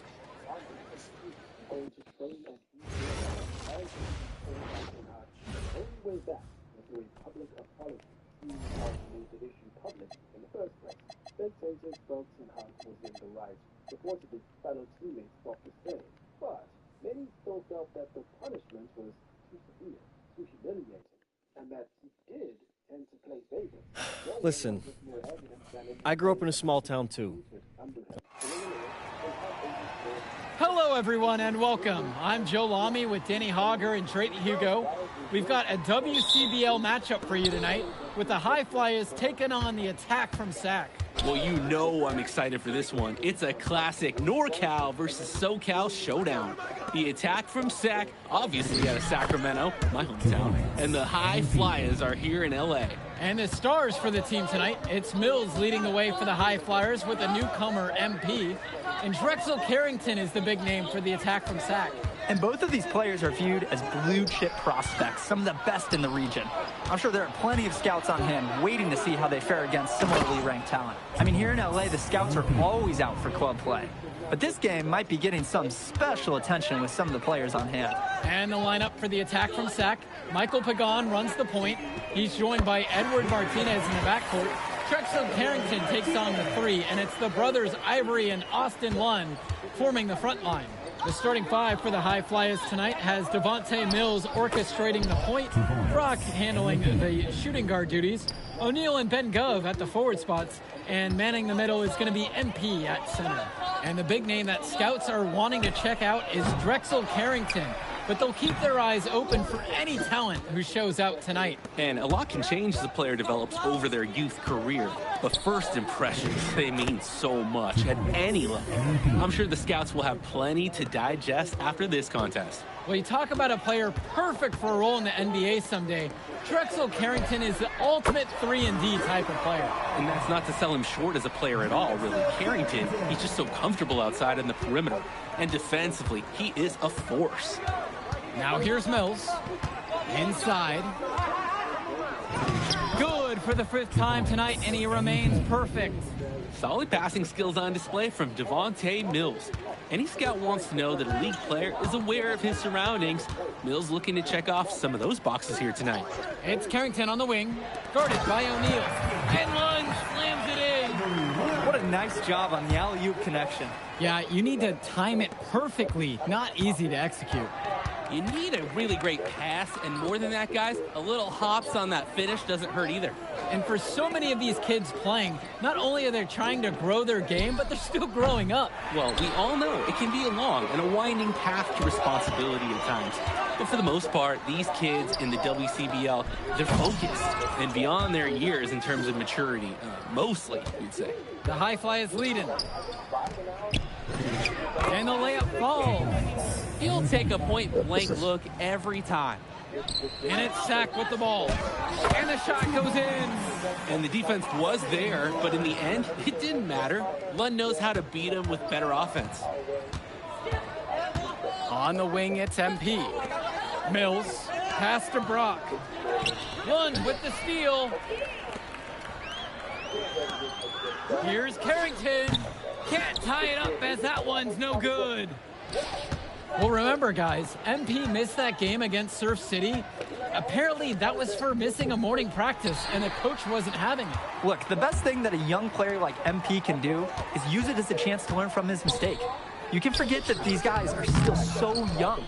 And sometimes they need moments like these to understand what a coach expects of you. It's inexcusable to not box out Lund. You deserve to get burned when you allow him free reign of the offensive boards. Lucky number 7 drops right in. He's perfect from the floor. It's hard to believe he's in high school. The way he's moved the ball today has been tremendous. I like the leadership and the effort to get the other guys going. And you see how much they appreciate it out there. Outside O'Neal, and here's Mills from outside, sends it home from three-point land. We see Mills reloading his teammates often in games, but here, fired away. And Lund slams it in. That's a highlight reel play, if there ever was one. I'm seeing all 10s from the judges. It's one of those cool plays, guys, that even fans of the other team, their eyebrows are up and they're excited too. From the left block. And he tries it off the glass, but it's no good. Down low. Beautiful dish, and the layup goes down. Showing you the instincts he has as a passer. And you look at guys like Carrington, a 3-and-D specialist, such a needed commodity in the modern NBA. And that's because so many teams spread the floor. They need a perimeter defender. Look at any NBA roster. They'll always be able to use a guy who plays tough D and can stretch the floor. The attack from Sack Trail. Pagan with it. Looking for his first basket, still in this one. Carrington for three. One. Count that as his fourth basket of the night goes in. Just 7 shots to get there. Wand is attacking with confidence inside, making full use of his frame. To the inside. And a dunk by MP. Shooting it so efficiently right now. He's definitely making his presence felt here in the first half. Outside, Lund. Carrington. He nails it, and we're all tied up. You know, Carrington is always on the hunt for these types of shots. Any chance he can get to hurt you from range. To the paint. Out of bounds, it goes to Sack. Just can't afford turnovers like that one. And the attack from Sack, call time here. Substitution for high flyers. Time call. And one difference between club play and high school, the game moves a lot faster at this level. Everyone on these teams has to make a commitment to pursuing basketball. Reactions and decisions need to be quick because these players eat, sleep, and breathe basketball. This concentrated amount of playing time is helping to increase their collective skill level at a much higher pace. I'd like to paint a picture here because his shooting chart is beautiful. Lots of good shots all around the floor. Outside Carrington. Lund with the pick. To the middle. And Lund slams it in. Clocking in, putting that body to work. Lund set an effective screen and then got himself into scoring position. Kicks it to El Madawi. Oop, and they picked off the pass. Here's Carrington. Makes it up. Off the glass. He's able to find a seam in the defense and just lay it right in. Laid in with a nice touch off the glass. And with MP coming from a more rural town and Carrington coming from Brooklyn, they have almost completely opposite backgrounds, guys. Goes to show that great talent and great players can come from anywhere. What Carrington and MP both have in common is a willingness to compete and a love for the game of basketball. Ben Olsen taking 2 shots. Sure. That one is off. He hits the second from the line. High Flyers trailing. The layup missed. And so here it's Sack. Outside Carrington. Olsen. Good. Carrington gets the assist. Drop that pass to him in the perfect spot. Here's the High Flyers. Down low. And he floats it in for the easy deuce. Credit the assist on that one. He saw that play develop and got the ball to him right where he needed it. Carrington outside. Misses the 3. Here's Mills. On the wing, O'Neal. Sinks it from distance. Was O'Neal ready to fire there or what? Carrington outside. 4-3. MP grabs the miss. And most days, that would be his shot. Not sure what the credit goes for the miss. Certainly not to the defense. They're very fortunate that didn't go in, considering the room they gave him. Sweet feed. Call me old school, but teams don't hammer it inside enough anymore. Carrington, right side. Pass to Olsen. Sack with another miss. Here's MP. He's covered by Carrington. Inside. And he finishes nicely on the layup. Terrific find. Everyone loves playing with someone who can move the ball like that. And we're through the first half of play here in what's been a good one. High Flyers out in front, up by 4. And we'll return right after this break. Welcome back, everybody. The High Flyers and the attack from Sac gearing up for the second half action in West Coast Basketball League.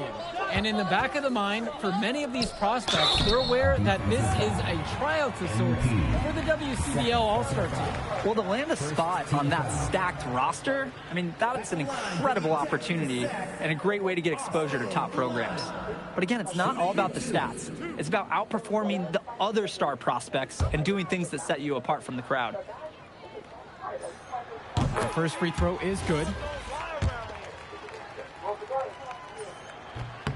No good on that second free throw. The High Flyers leading. Here's Brock outside. That shot is off. On offense, here's Sack. Kicks it to Pagan. Outside Carrington. Lunge. He can't get that one to fall.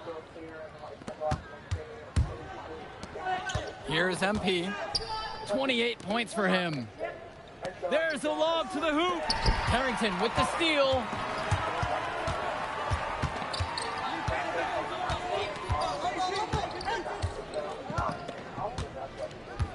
To the inside. Lunge. MP grabs the miss. Credit the D there. They got their hands up and made sure he wasn't comfortable on the release. Yeah, stayed very tight on him. Didn't allow him the space he needed to get a good shot off. Pass to Brock. He shoots again. And that's 2 points on the layup. You gotta be better on the glass. Second chance points can come back to haunt you. Yeah, they need to show more effort when they're rebounding the rock because that's inexcusable. The basket counts and one. He'll go to the line to make it a 3-point play.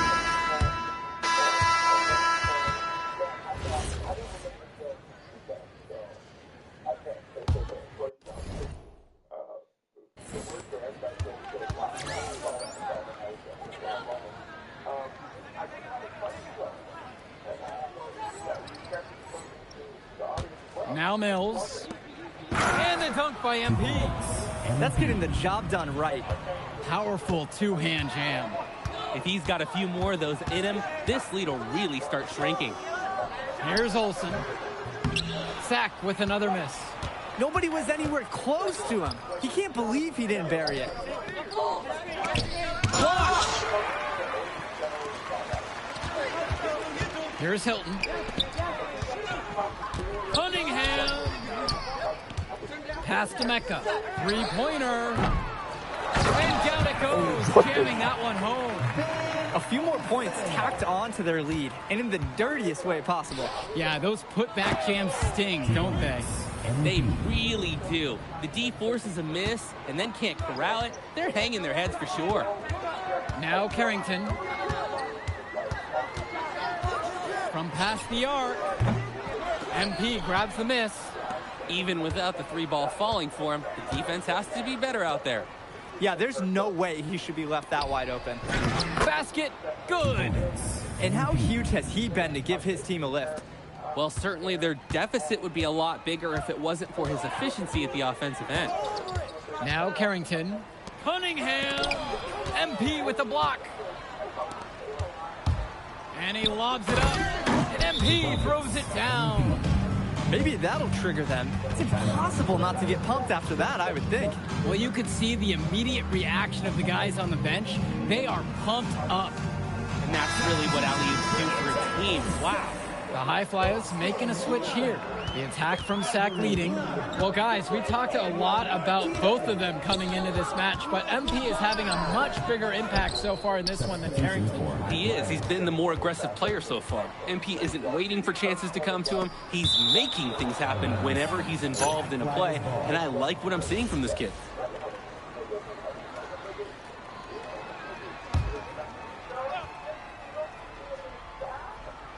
Here's MP. On the wing, O'Neal. To the paint. MP throws it down. And things are really tightening up now, guys. Their offense has become an unstoppable force.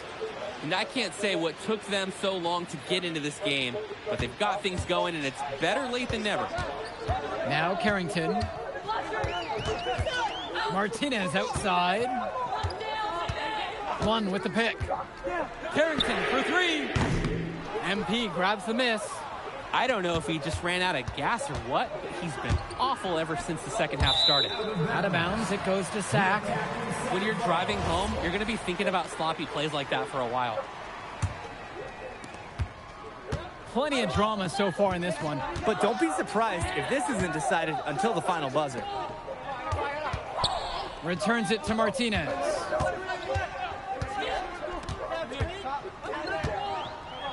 Six to shoot. Wing shot on the way. Good D that time by Jason Brock. Coach can't disagree at all with the shot selection. To the middle. 2 minutes remaining in the game. 2 minutes. Here's MP. Guarded by Lund. And he converts the layup. They're taking advantage of every scoring opportunity and somehow find a way to make this an exciting finale, guys. Hey, they got some spurt ability when they absolutely needed it. This is going to be a frantic finish. Pagan, bring the ball up the floor. They get the rebound, and Lund slams it in a crucial play. Austin Lund takes center stage. What a way to step it up. Now, can they finish the job? This game's taken on a completely new feel since halftime. Definitely. The energy level on both sides has gone way up after the break. Pagan, bring the ball up the floor. And Lund slams it in. Clutch shot by Lund. This is why they use the big man in big moments like these.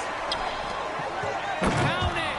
That's strong, fundamental basketball. Getting the ball where it needs to be. And so here it's Sack. They've led by as many as 11. Martinez outside. Back to Pagan. Pass to Martinez. No good on the three. Outside O'Neal. Inside. It's good! And see that pass right on time. Great look and a solid finish.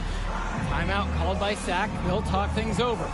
They've got enough time that they can run whatever play they're most comfortable with. Definitely. They're in good shape here. Shot clock's off, but still enough ticks left on the game clock to run a normal play. 1 second differential between the shot clock and game clock.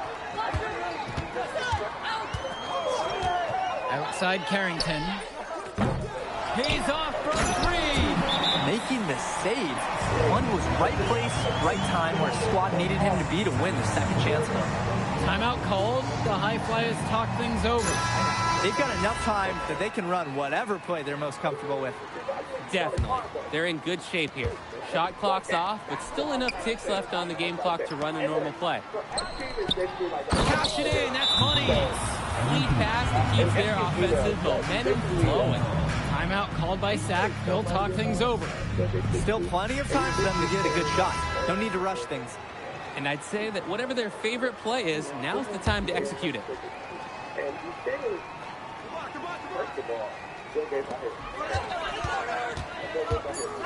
Outside, Lund. So it's the High Flyers taking a W in a close one. Well, I thought the most interesting part of the game was watching MP show what he's capable of. He's got that moxie. Just the way he carries himself, he gives off superstar vibes. And he makes winning plays.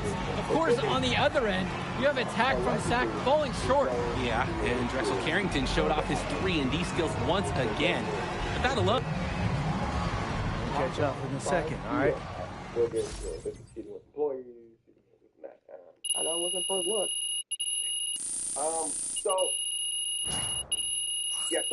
Epstein says, like, in the email, he's like, yeah, so Bill Gates was shooting on Russ, it's Russell Wilson, and he said, Bill Gates comes up to me, over here, back. Talk about something. Help me out, my wife is gonna find out, like, I got some, transmitted diseases, and I need you to basically give my wife antibiotics without my wife knowing. And Epstein, again, is saying all this, airing out roast teeth. And I'm sitting there, not surprised. It's William. But Bill Gates fesses up to this. Bill Gates fesses up to this. He comes out and he says, yes, I was out there cheating. Recently? Yes. Yes. So Bill Gates comes out recently and he says, I was out there cheating with these Russian girls. He said, absolutely. And to me personally, it seems that this is one of those lesser of two evil type things to admit to. Because he said, hey, he also apologized for being associated with Epstein in the first place. You can't get away from that, right? But he said, basically, you got to wait for the other shoe to drop, okay? And the other shoe, immediately, Bill Gates is like, yeah, but I had nothing to do with Epstein. Yeah, okay, I'm cheating. Yeah, I might have been associated in the past. But anything illegal that might have popped up when it comes to Epstein, keep my name out that sentence, That's basically a Bill Gates thing. And I think this is like a strategy that a lot of people who quote unquote do wrong do, right? It's basically admit to the lesser of the two evils. But I want you to lock in for a second, okay? Because when it comes to Bill Gates himself, I think what he's not like fully aware of is, in my opinion, people don't really care about Bill Gates, okay? Like, I think generally nowadays there's so much going on that we could only like put things, hear me out here, into like categories, like broad categories, and just leave it there, okay? So like, you said you're associated with Epstein, you said you cheated on your wife here and there with Russian girls, so like, I feel like all the little stuff where, like, it comes to, like, illegalities and, like, just, like, stuff associated with Epstein, we're just putting it there. You know what I mean? And then, like, I think that's where these people are, like, flipping up. Oh, man. Like, we don't You're care Brandon about Harris the little with Union Elite, right? Yeah, that's me.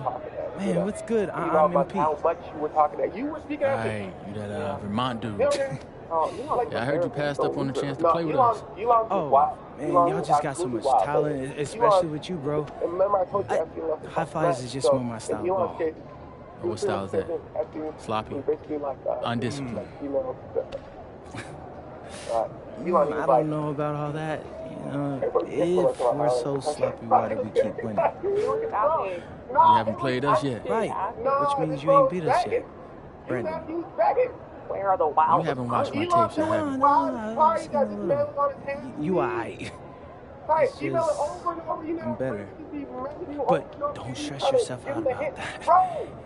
You'll find out why in a second. That Epstein was sending back to Elon, that he was like, when you're president, you're older. WCBL action coming your way right here on 2K Sports. Good evening, everyone, and welcome in.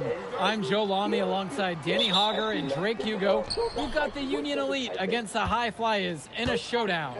Well, both of these teams have had a strong showing this season, and I'm looking forward to seeing the stars of their respective teams, MP and Brandon Harris. And for the High Flyers, MP and Mills leading the way. Not only can they both play, but they've got some great personality there as well. Something about both of them just oozes star power. And none of that will matter once they get on the court. They'll have to let their game do the talking tonight. Well, the drama setting the scene for tonight's game, it's MP going up against the team he didn't pick when he joined the club circuit. And taking the floor for Union Elite, it'll be Lou Diaz running the show from the point. Mitch Mitchell's at the off guard. Bird will be playing in the wing role, and the always dangerous Brandon Harris at power forward. Finally, Drew Robert holding down the center spot. The starting five for the High Flyers tonight has Devontae Mills orchestrating the point, Brock handling the shooting guard duties, O'Neal and Ben Gov at the forward spots, and manning the middle is going to be MP at center. Coach Weber and Coach Troy both thought MP was destined for their rosters. Well, look, he couldn't play for both of them. So at the end of the day, he had to make a business decision. No animosity, but I'm sure this team would like to prove to MP that he made the wrong choice. And the star for this Union Elite team is Brandon Harris, a fantastic big man who can score from anywhere. Harris is one of the most efficient and focused players you'll find on the court. And it's funny, I actually think MP would have complemented Harris's game perfectly if MP had chosen Union Elite. Stolen away by Harris. Inside. Stolen away by Gov. Here's Brock. And the dunk by MP. Great job ensuring that the turnover converts. No wasted opportunities here. They made quick work of getting the ball up the court. And all the other team can do is just shake their heads. Now here's Diaz. Pass to Harris. Takes a three. Buries it from three-point range. Not every big at this level can shoot, Joe. I mean, Brandon Harris is an exception and an exceptional shooter. Skills and size and 3 more points. And as we've mentioned earlier, a bit of a vendetta of sorts against MP in this one, albeit it's in good spirits. But in games like this, tensions can run high, especially early on. And hopefully no one's trying to make a point and let it get out of hand here. Emotions might be elevated, but prove your point on the court with your play.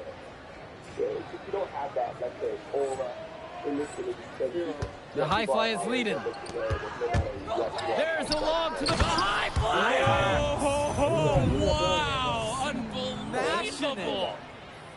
What a nice job on the alley-oop connection. Yeah, you need to time it perfectly. Not easy to execute.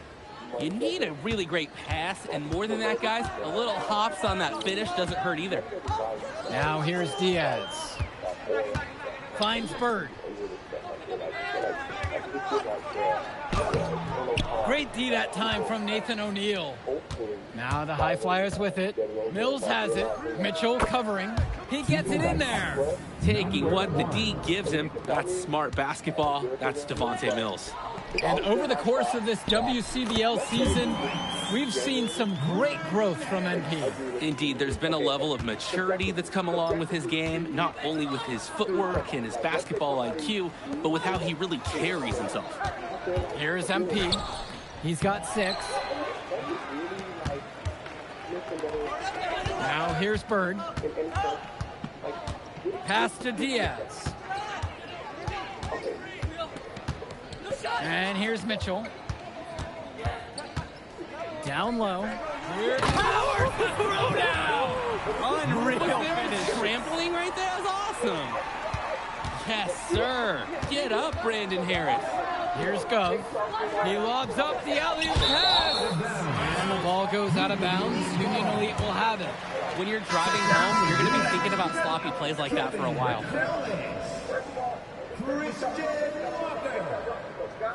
Substitution for high flyers. Union Elite trailing here. And as we've watched all of these players over the course of the season, you can see what they've really added to their individual games. Well, the focus for each of these teams, Joe, is to try and get the most out of each one of these players. They've all improved for sure, and some more than others, but I'm extremely impressed with the strides that MP has made. To the paint. Out of bounds, it goes to Union Elite. Just can't afford turnovers like that one. Teams making a change here. Substitution for high flyers.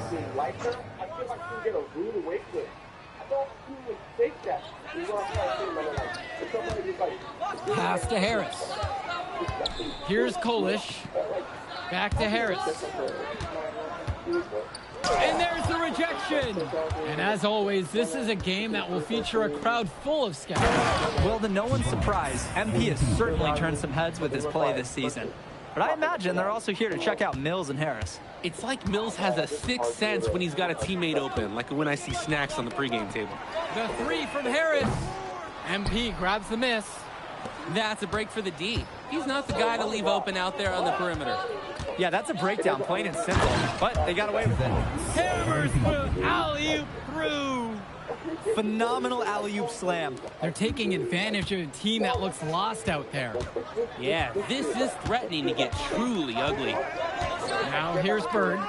Still getting warmed up offensively. No buckets yet in this game from him. Pass now to Harris. MP with the block. To the middle. MP throws it down. A stop now would be huge for this team as they try to pull away. Time to take charge. Grab that W. A nice shot from Harris. It doesn't take a lifelong scout to understand why Harris is a blue chip prospect. He has the ability to get it done on offense. And what is so great about Harris is that he can attack the rim from multiple levels. That's almost required for primary option big men these days, and Harris is a perfect fit for that kind of role. They just can't get anything going offensively. And you can see the frustration mounting. They just don't know who to turn to for points. And that's another dumb mistake. They're on autopilot, and not in a good way. They look totally dejected. And the High Flyers making a change here. Substitution for High Flyers. Here's the High Flyers. Brock outside to the inside, and MP throws it down. You always want to see assisted baskets. Credit Brock right there for providing the key final pass. Mitchell outside. Right side Harris. MP with the block. And even though a lot of these players are competing against each other, odds are at some point they'll be teammates down the line. Yeah, that's true, and it could be in the NBA or any number of leagues overseas. The fact is, not everyone's going to make it, but those who do will know each other from their experience here. With the 9-footer, and you can count it, he'll go to the line with a chance to make it 3. We're getting a taste of Gov's all-around game, picking out a nice pass to log the assist. And the free throw, no good. And so Union Elite has it here. They trail by 14. Outside Diaz. Brandon Harris with another miss. A lot of bricks put up off his shots, and one reason is that he keeps trying to force it when he's guarded. Move the ball around. Offense and defense have really come together for them, helping to strengthen this lead. They've taken absolute control of the action. Other team needs to get something going if they want to stay in this thing. Now here's Diaz. Quiet offensively so far, searching for his first points of the game. Mitchell outside. Pass to Harris. MP with the block. Now here's Mills. Defense right there. And that one drops for him. Scoring well here at the midway point. It's starting to put some distance between them. Right, they're just adding padding to that lead bit by bit. Offensively, they continue to roll. And through the first half, a pretty lopsided affair so far. The High Flyers lead this one. They lead by 18. Don't move a muscle. We'll be back right after this. Welcome back for the second half as MP leads the High Flyers against Brandon Harris and the Union Elite.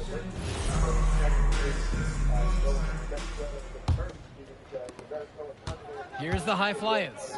You watch games like this one, guys, you see the skill and the talent that the up-and-coming players have today. It's quite impressive. No question about it. Basketball is in good hands for future generations because what kids like this do on the court at such an early stage of their development, really, it's miles ahead of where we were just a few decades ago. Here's MP. He's covered by Harris. He plays an essential role by getting his guys to their shots. It's such a nice advantage having an unselfish player like him with a high basketball IQ, always providing for his teammates. Now Diaz. He hasn't yet put up any points in this one. And the bucket counts, and he is on his way to the line to try to make it a three-point play.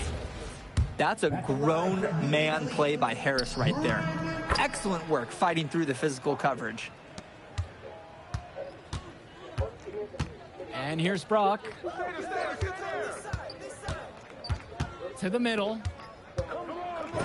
MP again. And you look at both of these teams, some great depth out there. And with the amount of games that can be played in such a short period, depth is key for these teams. No surprise to see these rosters have the success they've had. They grabbed their own miss, and yep, it's good. That's what the scouts want to see from Harris. Score it inside. And the dunk by MP. He sure knows how to make an impression with his throwdowns. It's not a matter of if he's going to get to the rim, it's a matter of what he will do when he gets there. This time, showing some style with the one-hand slam. Shoots from the elbow. That one doesn't go either for Brandon Harris. Now the High Flyers with it. Down low. And again, it's MP. Ooh, the dime, courtesy of Mills. He's got a great feel for the floor. A difficult situation for Union Elite. Pass to Robert. Mitchell outside. The basket's good, off the assist from Robert. And this is where you have to talk. Defensively, guys, that was just too easy. Rebound by Union Elite. Stolen away by Gov. On the wing, Brock to the paint. Nice D from Brandon Harris. Credit the D there. They got their hands up and made sure he wasn't comfortable on the release. Yeah, stayed very tight on him. Didn't allow him the space he needed to get a good shot off. Diaz with it. No scoring yet from him, but that's likely to change. And Harris gets it to go. And Harris overcoming the contest. He was ready to outwork the inside D. And the dunk by MP. His passing is locked in, even when the man is in motion. And Union Elite has possession. It's an 18-point game. Pass to Diaz. Here's Mitchell. With just 5 to shoot. Now Harris. Here's Robert. Uses the glass to finish the layup. A second effort from the big Robert. Coach and scouts love to see that. And as great as a player as Harris is, he simply hasn't had the same impact as MP tonight, guys. Oh, definitely. And we've seen what has set MP apart from the other stars in the WCBL. When things are falling for him, look out. He's just at another level.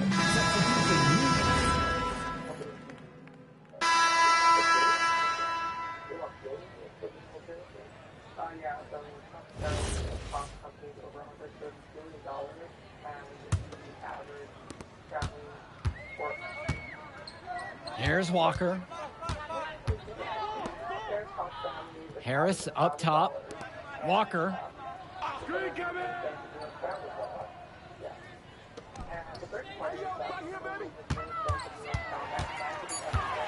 Fires at the elbow.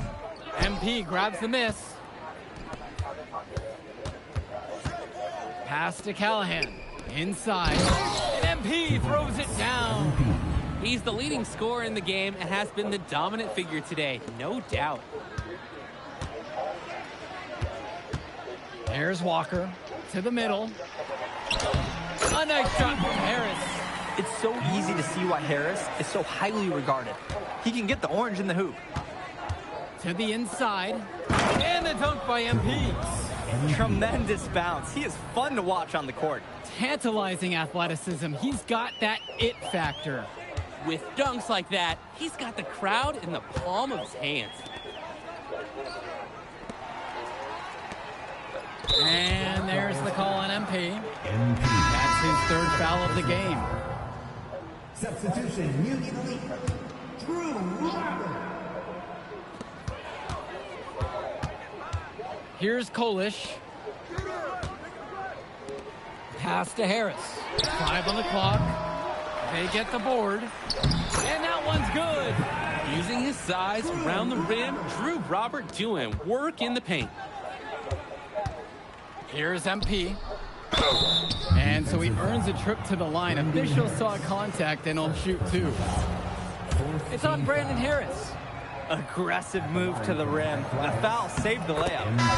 Really physical defense. I like it. They're not letting anything happen easily. Both teams will make a substitution. Kicks it to Mitchell. MP with the block. 4 on 3 as they bring it up. Step back shot. And Harris pulls down the rebound. Mitchell outside. Now here's Diaz. Now Harris. Off target with the 3. Now here's Mills. Diaz covering. That one goes. Simply feeling it tonight. Most everything falling in. Harris in at the high post.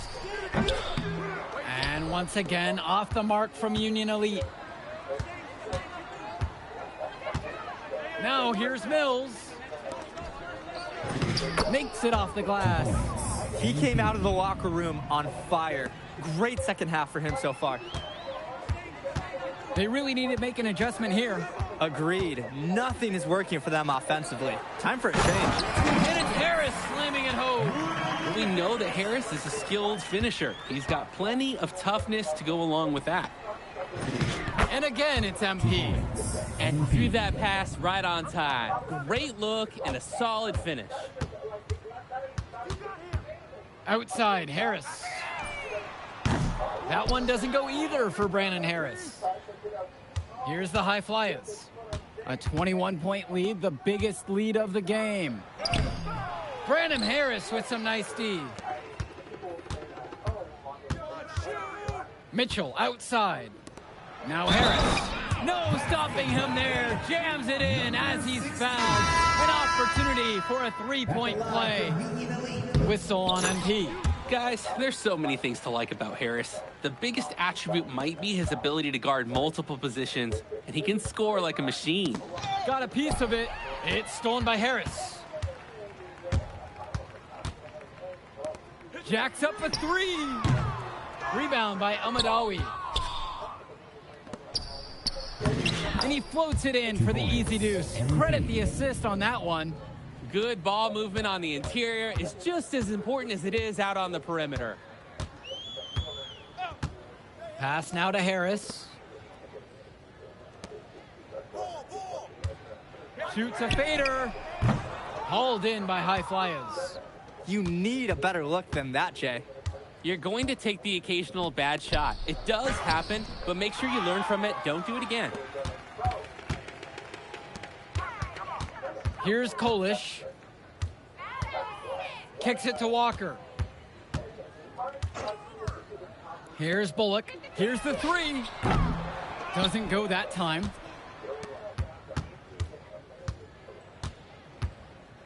To the paint.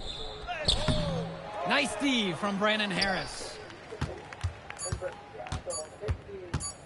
Here's Walker. So it's the High Flyers winning this one easily. An impressive performance from the High Flyers in this one. You have to credit MP. He was an instrumental part of this win. You see the kind of potential that this kid has already. Without question, Danny. And on the flip side for the Union Elite, a tough loss. Well, Brandon Harris just didn't do enough in this game.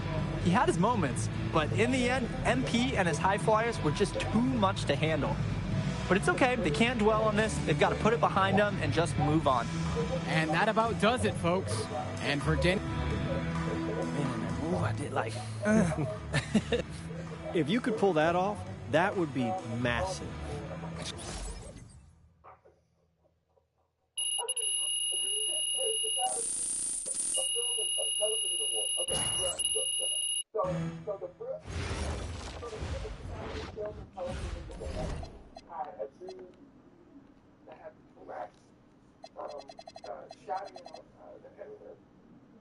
While two black men. But I'm so God, like, what that's not a big black. It's black. Capital B, capital B, capital L. Black.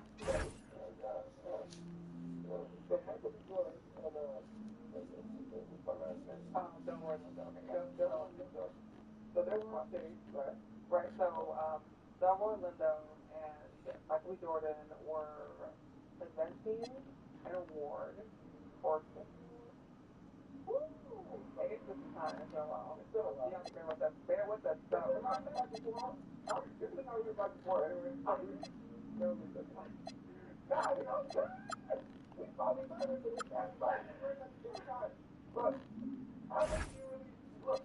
So Michael B. Jordan and Daryl Lawrence, I want to be respectful because I love them and I love them as actors, but they were on stage and they were presenting, I believe, and a man with Tourette's, his name is John Davidson. He was a part of a documentary that is talking about Tourette's syndrome, which is what is it? Oh, ignorant. Tourette's syndrome, yeah. So it's a nervous system disorder characterized by involuntary kind of movements, vocal sounds, saying stuff that you don't even want to say.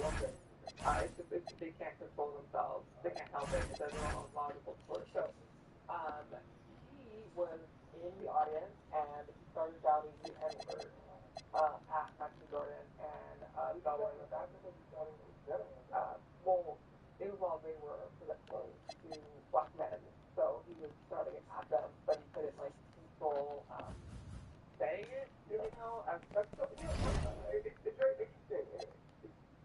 But, look, I don't know anything about Brett, so let me, this has nothing to do with, what was the name of the name? John Davidson. But this has to do everything. You ready, MP? You gotta play the game of your life tonight just for us to even have a chance. Yo, I know I cooked you last time we played J Moore, but that's Nike's EYBL Select out there. If we're not all on point, they're gonna take turns dogging us. It ain't just... Hey, Ty. Welcome, everyone. It's the EYBL Showcase. We have a fantastic game full of young all-star talent from the West Coast Basketball League and the Nike Elite Youth Basketball League. I'm Joe Lamy with Danny Hogger and Drake Hugo. And guys, what a great group we have here tonight. We've got stars from all over the country, and they're all looking to leave a lasting memory in this one. I'm sure we'll be seeing some future faces of the sport here. As you said, Danny, the future is going to be on full display here tonight. And scouts will be very interested in this matchup, despite it being an exhibition game. When you have this much talent gathered together on the court, the basketball world can't help but notice. Well, what a great celebration of the club leagues. The best from the WCBL getting to face the stars of the EYBL. What more can you ask for? For the Nike EYBL All-Stars, their starting five. Joey Johnson and Jonathan Lack will make up the backcourt. Bryant Cologne as the 3. Drew Robinson is at power forward, and the man in the middle is Tyson Ice McCall. So for the WCBL All-Stars, it's Devontae Mills at point with Jaden Moore joining him on the backcourt. Then it's Drexel Carrington and Miles Thunderstone, along with the big man, MP. And the players on the floor, obviously the best of the best for their age group. And there's a high likelihood that at least one major star is coming out of here, maybe even more.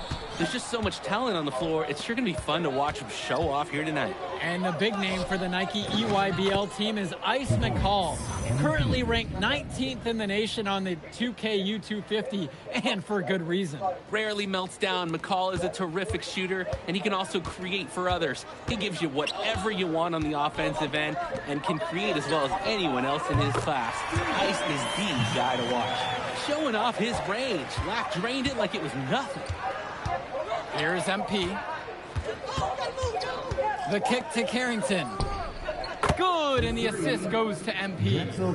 A little bit of a defensive breakdown there. He's not the guy you want to leave open on the perimeter. Outside, Lack. And again, it's the EYBL from deep. Lack with a triple of his own. That's exactly how you respond to a 3 on your team. Pass to Stone. And he's going for the alley-oop. And they double up MP. Outside Mills. Try to answer back, but that 3 is off the mark. You look at the roster of these teams, one thing that jumps out at you is the wide range of places these kids are from. You've got guys from all over the country, from major cities and rural towns that you've never even heard of. It's one of the great things about basketball. Talent can be found anywhere in the basketball world, and this game is a great reminder of just that. Now here's Johnson. Outside, Lack. Left side, Robinson. The West All-Stars pull it down. Mills outside, down low. Uses the glass to finish the layup. And threw that pass right on time. Great look and a solid finish. It's Lack on the wing. Shoots over more. And again, it's the EYBL converting. Oh, the lost art of the mid-range jumper. Jonathan Lack showing these young players he can still make them. And this game has a bit of a different feel than other All-Star games. Well, every one of these kids wants to show that they're the best. So that means there's going to be a lot of effort being put in on both sides of the floor. Now here's Lack. 8 points for him. To the paint. MP throws it down. I know Moore is always looking for an open lane, but if he can't find it, he'll make a good pass. The EYBL All-Stars trail. Cologne on the outside. From outside, it's off the mark. If they play the clock right, they can get a 2 for 1. They just got to time it up right and execute. McCall grabs the miss. Pass to Cologne. Now here's Robinson. Lets it go from deep. The UIBL, no good that time either. Outside Carrington. Now Mills. He's covered by Johnson. The offensive rebound. That shot is off. Now McCall. Can't hit it from close range. And being named to one of these rosters is quite an achievement in of its own. Yeah, we can't emphasize enough that this is the best of the best playing here. The Nike EYBL is the top circuit in the world. Everyone from there is a top prospect, and I'm sure that it'll be true for many of the players from the WCBL as well. Outside, Robinson. Outside, Black. Cologne. Kicks it to Johnson. 6 on the shot clock. And again, it's the EYBL All-Stars missing the shot. Carrington, guarded by Cologne. And the ball out of play. The EYBL will have it. Sloppy miss.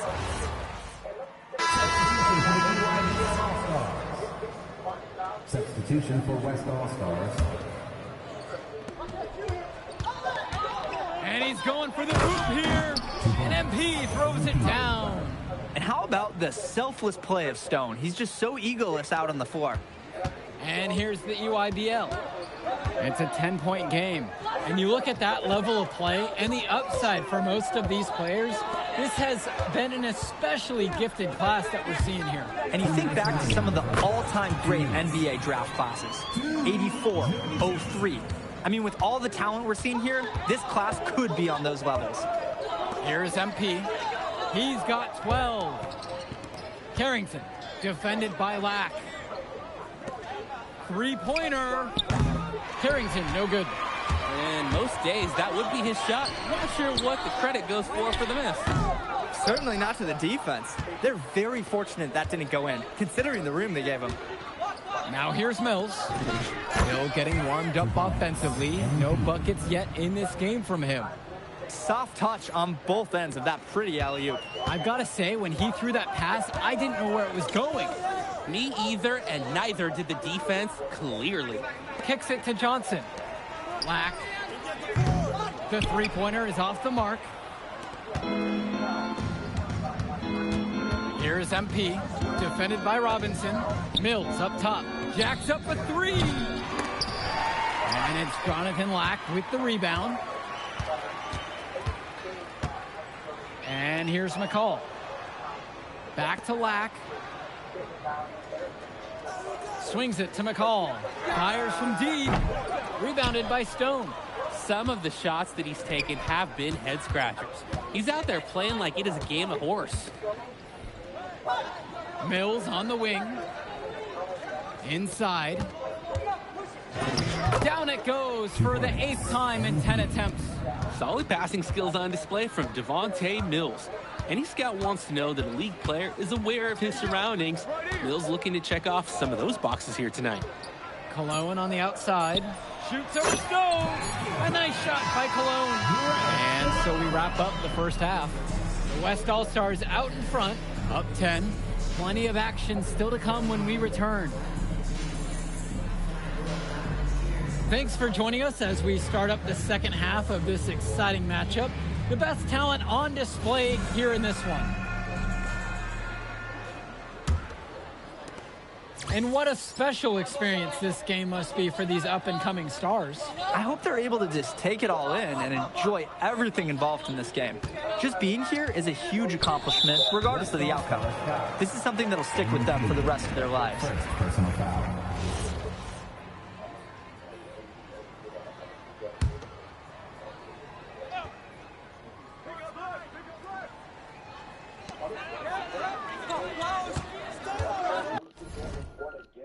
Bayern Munich in the league at the Westfalenstadion was 8 years ago. Call outside. In November.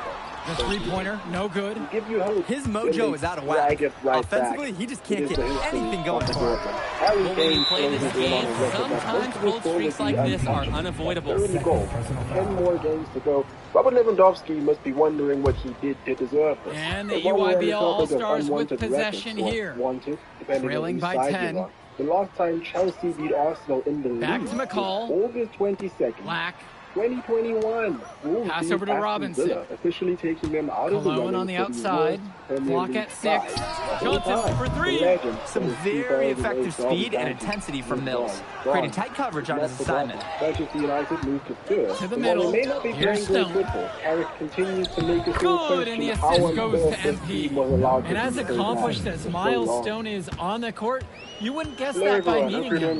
He's the most laid-back player you'll ever meet. Yeah, it's funny. He's relentless out there in the post, backing guys down, dunking all over them with authority, bringing the thunder. Talk to him off the court, sounds like Jekyll and Hyde. Just a very laid-back and chill kid. And McCall is so poised and close. You can't allow him to get comfortable like this. Jonathan Lack with the rebound. Everything. And because we deserve a nice change in pace, let's start off with the Bundesliga. It was just the 127th anniversary for Bayern Munich. Whistle blown against MP. And the only way That's that they his really third know foul of the game. What a great play to sacrifice his body and take the charge. And really heads up, too. Reading the play and beating him to the spot. At this point, I don't think that they're going to be courts at all. Kicks it to even McCall. if they were to have lost the Classica, I'm pretty sure that sentiment would be kept by most people. So far this season, Bayern Munich And have here's the lost West twice in all All-Star. competitions. Once in the Champions League, once in the Bundesliga against Augsburg. Here's Schrader. He's scintillating. Long gone are the To the days of inside. people doubting Vincent Kompany's ability to Prachowski pulls it in. Everything that I've been seeing, the gamble that Bayern Munich made to bring him in Outside, after McCall. Burnley got Dish relegated to and Tombo. as the manager. Now It seems to be paying off Glue. extremely well. He's already won Bundesliga title down and Germanenko. inevitably going to get more. Here's But I Prachowski. feel like regardless of how And there's the people foul feel on the about shot, that, so he'll go I to the doubt there line are for many 2. people that I like that from Prachowski. Fouled in the act. He's got nice Actually stopped length. Liverpool from winning the league that one time. He only postponed it by about a year, but it was enough. Whenever he gets in front of a microphone, I feel like everything he's ever said is sensible. It seems that everyone, all the players, And the first one dropped. profusely because why wouldn't they? Timeout called by EYBL. That was recently last week and how he convinced the start of the league. Out of all the people that weighed in on Pass the to Stone. Junior Cristiani situation, Count that one. He's seeing the court like a pro today.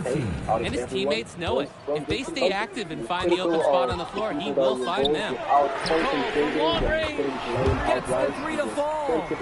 Was there any doubt? McCall has ice in his veins. They call him ice for a reason. I'd like to paint a picture here because his shooting turned into beautiful. Lots of good shots all around the floor. Now here's Johnson from outside the yard. And a clear foul there as he shot the triple. He'll go to the line for 3 free throws. And so he's picked. We have other people. So MP and the rest of the West Coast All-Stars really showcasing their talent in the win tonight. What an upset we just witnessed. Against a very talented group, MP was more than up for the challenge. I can't wait to see what the future holds in store for him. Yeah. All right, we're here with MP. Okay. But the matchup, everyone would turn yes. Well, hey, there he is. Hey. The man. Hey, what's good, Tyson? Every time you watch them play, it's really scary. It's really scary if you're an opposition defender. I really don't wish this on anyone. Only 5 years ago, Robert Lewandowski broke the Bundesliga goal scoring record, scoring 41 goals in 29 games. A record that stood since 1972 when Gerrit Müller scored 40 goals. Lewandowski probably thought to himself, this is a record that was going to sit and be there for ages. Meanwhile, now we have Harry Kane leading only 11 more goals and 10 games left in the Bundesliga season. And he's scoring right now at a 1.25 goal per game ratio. So it's doable.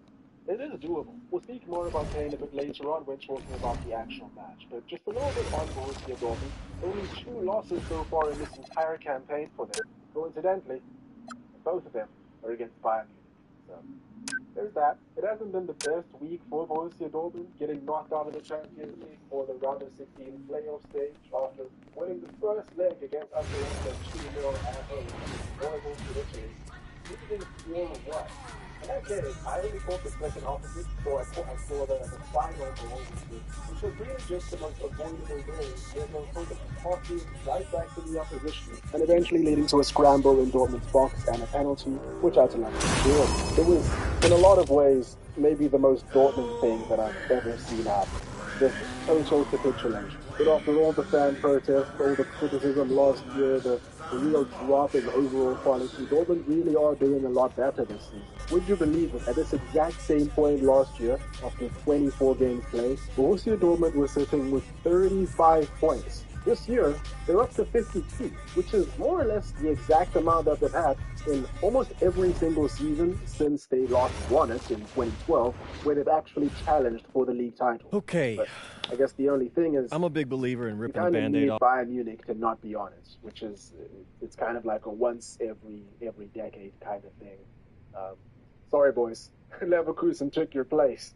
Anyway, on to the match. It was a very interesting game to watch. Very, very entertaining from the neutral perspective. It wasn't the highest of quality to watch, especially in the first half. I think both teams were finding it a bit difficult to find their footing. The twists that happened. Schlotterbeck should have been on a record, in my opinion. I think his tackle early in the game could have resulted in him being sent off, only for him to go ahead and score the first goal, the opening goal for Dortmund.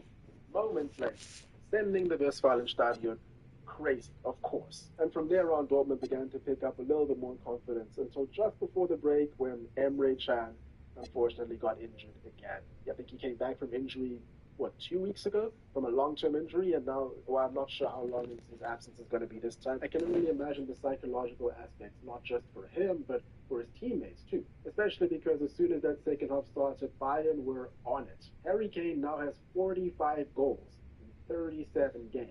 Can you believe it? It was still February when he did that. It's March now, but it was still February when he did that. Let me put this into perspective for you. He's having his best season of all time. We're talking for either Tottenham Hotspur or Bayern Munich at 32 years old, and we haven't even entered the final quarter of the season yet. It's insane, and I struggle to think of anyone in world football right now that is. It is him, right? That's just my opinion. You can say Kylian Mbappe, of course, but I just think that so much more goes through Harry Kane. Bonjour, it's me, MP, and I'm coming to... I don't know. That's just my opinion, but let me know what you guys think about that topic. All Harry Kane now needs is a really good World Cup. Seal the deal. He scored Bayern Munich's equalizer as well as a penalty that made it 2-1. And that first goal that he scored showed us one of the reasons why he's going to be playing at a really high level for a really long time. I wouldn't be surprised if Harry Kane had at least another 3-4 years of really high quality striking in him. Because in this first goal, he just does that classic move of starting in an offside position, forcing his defender to not want to play onside, so losing it, and then the game just finds its way back to it. And go! Let's move! Let's move! Full speed! Full speed! Come on, let's go! I got Bucky that time. I got him. Not all of them. Typically, Olise is doing really well. This one is the practice is this intense? The first part, yes. Then we do more plays and things of that nature. Then more conditioning. Then more plays. It keeps going on and on like this. Schlotterbeck was involved in quite a lot of things. Yeah, I gotta tell you something. Back home, captains usually come a bit more serious, but I like you. You're funny. This is not a joke. We have to have peak fitness to compete. Interesting game plan. Like Another football. really funny moment has been Let's huddle up! Let's go! Let's go! I understand. This is professional life. He goes off into the corner, does a nice little flip, a really cool stick celebration. None of his teammates even come with him. He's just there by himself. Even the camera cuts away from the flip. I had to see some alternate angles and some different replays to see the actual flip. I get that they want to get the game going again and go for a winner as soon as possible, but come on, guys. Live a little. Neither the Dortmund teammates nor Sky wanted him to be happy. What a shame. Also, Svensson is one of the main reasons why Elise had such a bad game. He was great all around. In the end, Joshua Kimmich showed why Bayern Munich are what they are, also why he's the captain. Another great volley, another great goal, and that's the win. Overall, great game for Rush. Really fast-paced, especially that second half. Yeah, that's pretty much it for the Bundesliga. I guess, I haven't spoken about the Bundesliga as much this season because it is, it's what it is. It's what it always is. Bayern leaping the forward. But these games are always fun. Let's move on to Chelsea and Arsenal. So Arsenal and Chelsea find themselves in two different positions coming towards the end of the season, both needing wins for different reasons. Arsenal going for the title, Chelsea going for the Champions League spot. Even though England are going to have those 5 Champions League spots this season, or next season rather, it is incredibly competitive. And Chelsea right now have found themselves winless in 3 games. They were right on the heels of United, breaking into that top 4. And now all of a sudden, they're in 6th place, 3 points behind Liverpool. And Chelsea is just such an interesting case there. They're propped up by owner injections. They care so much more about player trading than anything else, and fancy accounting and all of that. They have a relatively small stadium, about 42,000, and I've been to it before, but Stamford Bridge. It's noticeably smaller than all the other big boys. And it seems like every single plan to expand or to move to a different area is shut down very quickly and not much ever comes of it. The point is that they make a lot less money than all the other big teams, all the other big 6, and a lot of other athletes. Like I said, working on that Spurs video, and having a banging stadium, it goes a long way. But of course, it's not just that. Like, look at how much they earn less than all the other teams. Tottenham Hotspur in the 23-24 campaign earned £50 million more than Chelsea. And bear in mind the 23-24 campaign, which is where we made decent financial contracts, is a season where both Tottenham Hotspur and Chelsea weren't in European competition. So a lot of things were equal here.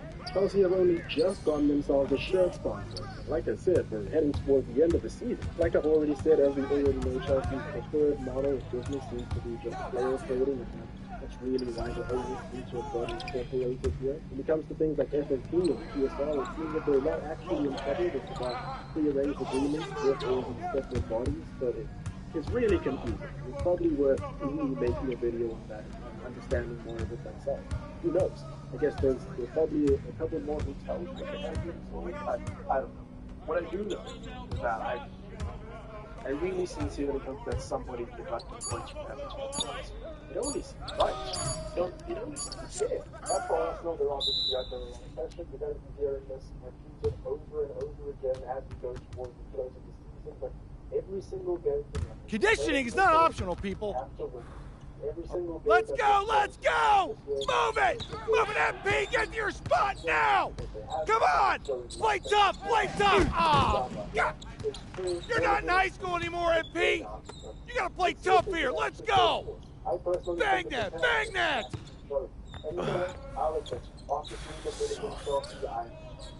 Cap, was that dude raised by a pack of wolves? What do you mean by this?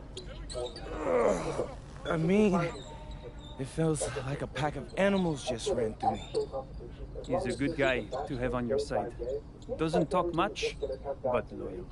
To you, maybe. We need to know these plays backwards and forwards, MP. You're not Dr. Dre. We're not going to wait 16 years for you to release Compton. After seeing how careful Robert Sanchez was in this open, Sam was giving the ball away left, right, and center. He was a real harm to his team, and he didn't help himself a bit later in the game when he was, in my opinion, showcasing some really weak goalkeeping and Arsenal's usual corner antics. And don't get me wrong, I'm not trying to insinuate that Arsenal did everything right in this game and didn't get lucky with a couple of calls. There was some really dodgy refereeing calls going on, and specifically at guess which area of the pitch? Corners.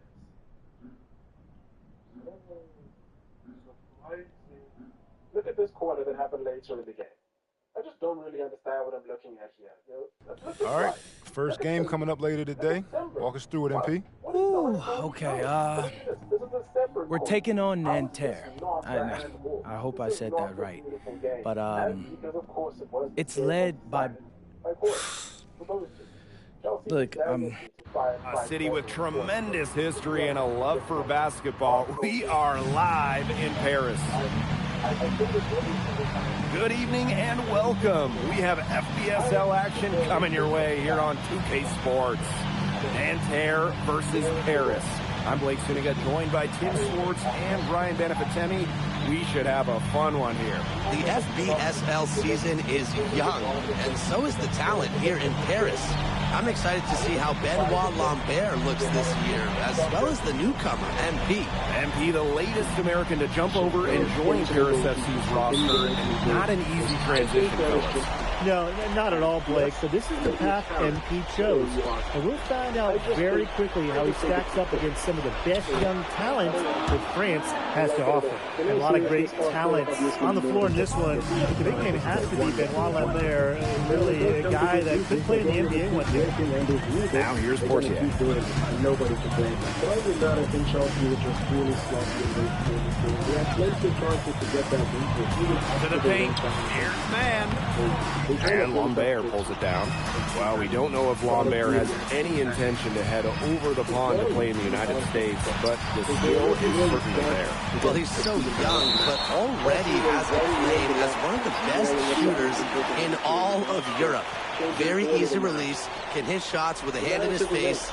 He's the star on this Nanterre team, and he's got a bright future. Now Paris FC basket with it. Outside Dumont. To the inside.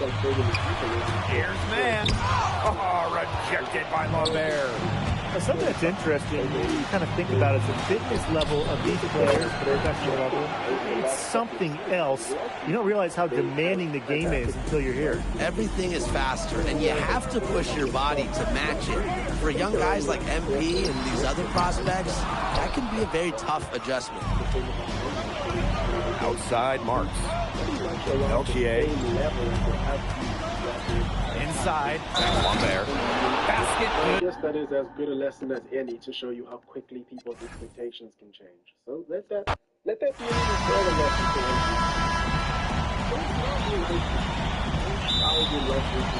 It'll be Nanterre Elite off the tip. And a lot of great talent on the floor in this one. But the big name has to be Benoit Lambert, really a guy that could play in the NBA one day. They get the first bucket of the game there. And this should be a good one, guys. Buckle up your seatbelts. Now here's Portier. For Chauvet. Here's man. By Marchand. And the basket by man. Down low, MP looking confident, ready to catch him. And Nanterre Elite with possession. Well, we don't know if Lambert has any intention to head over the pond to play in the United States, but the skill is certainly there. Well, he's so young, but already has a claim as one of the best shooters in all of Europe. Very easy release, can hit shots with a hand in his face. He's the star on this Nanterre team, and he's got a bright future. Now here's Lambert. Shaw right side. Three-pointer Chauvet. Harris grabs the miss. You know, one thing for a lot of these young players, it's the first time they're going up against grown men. The level of strength is something you cannot prepare for. When you face off against players that do this for a living, it's a little bit different than in youth programs. Now here's Chauvet. Back to Lambert. And Lambert with the slam. Yeah, well, we all know that Lambert can shoot it, but that length gives him a major advantage around the rim as well. To the middle. Banked in off the glass. Crisp pass into the paint. Nanterre with the ball. Outside Chauvet. Good from Lambert. Well, everybody knows that Lambert can do work outside, but what you might forget is he's got no trouble scoring inside as well. That's almost an automatic 2 points when he gets the ball so close to the bucket. The defense has to battle to keep him out of that position in the first place. And here we see the debut of MP, the guy who made his way over from Vermont in the United States. I'm a little interested to watch him take plays. He's looking to try and carve out a path to becoming a professional player, either here in Europe or back in the NBA. His agent urged him to come to France and develop his game. 4 on the clock, down low, and stolen by Lambert. Fast break, here comes Nanterre. Left side, Chauvet. Makes no mistake on the open jump shot. Man, Chauvet was just calling for that one. He was confident in that shot. Man, guarded by Lambert. Nanterre with the ball. The 10-footer, and it's off the back of the rim. No good. To the middle. Here's man. That's good, and that's his 4th basket of the game. He's a strong 4 for 6. And so many of the prospects here in France dream of representing Les Bleus on the international stage. The French national team is as great as it's ever been. You look around this league, and the level of prospects here and going into the NBA is as strong as any nation. Now here's Portier. No scoring yet from him, but that's likely to change. And that puts them in the lead. A show of strength from Marchand, fighting through the contact with no problem at all. Inside, here's man. And he got the pass in full stride on his way to the big slam. He always knows where his teammate's going to be, and he'll have that ball there waiting for him. Outside Chauvet. Peltier. Screen by Lambert. The basket good off the assist from Peltier. He ran his man right into the screen to open up the lane to the hoop. To the inside. Here's man. And he lays it straight in. Found the soft spot in the D right there. And so the first quarter comes to a close. Both teams scoring well, but it's all tied up. And we'll get the second quarter underway on the other side of this break. And welcome back as we get set to start the second quarter.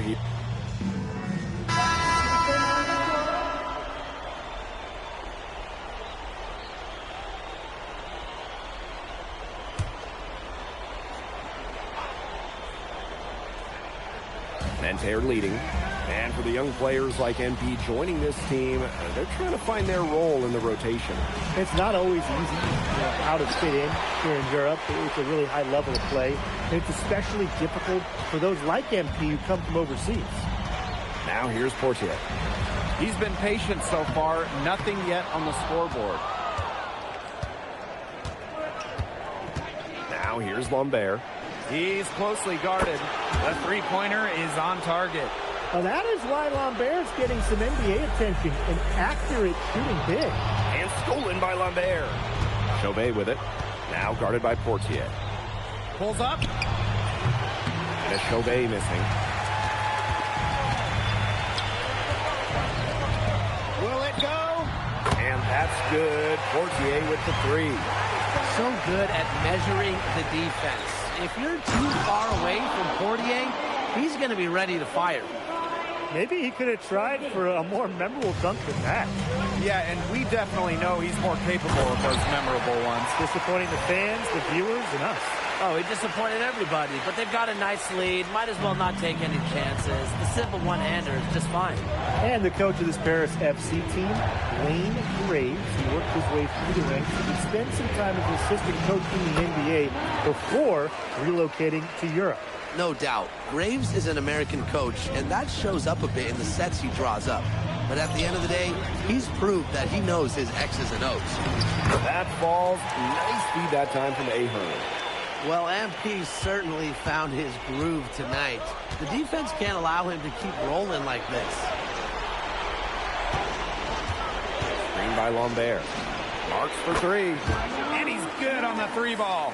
He will make you throw your hands up as a defender. You just don't know how to play him. Ahern outside.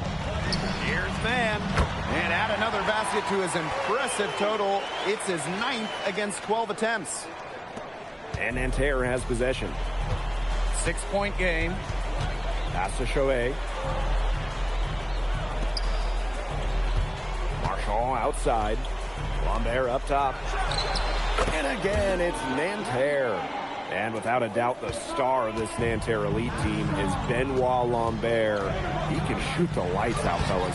And we've talked about Lambert's shooting, but he has a polish to his game that you rarely see from players this young. It's a big reason why scouts are so excited to see him develop. And Chauvet missing. Pass to Portier.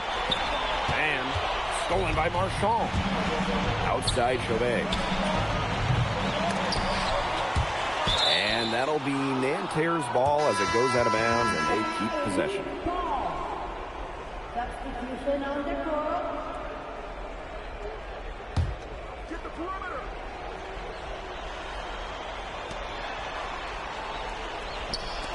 Lambert with 2 seconds left, and he lays it in. And so we wrap up the first half. Nanterre lead out in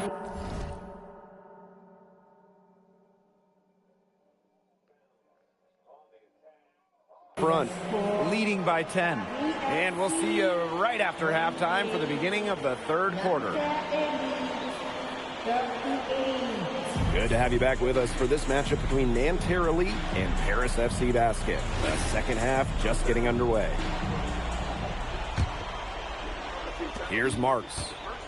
10-point lead. This is their biggest lead.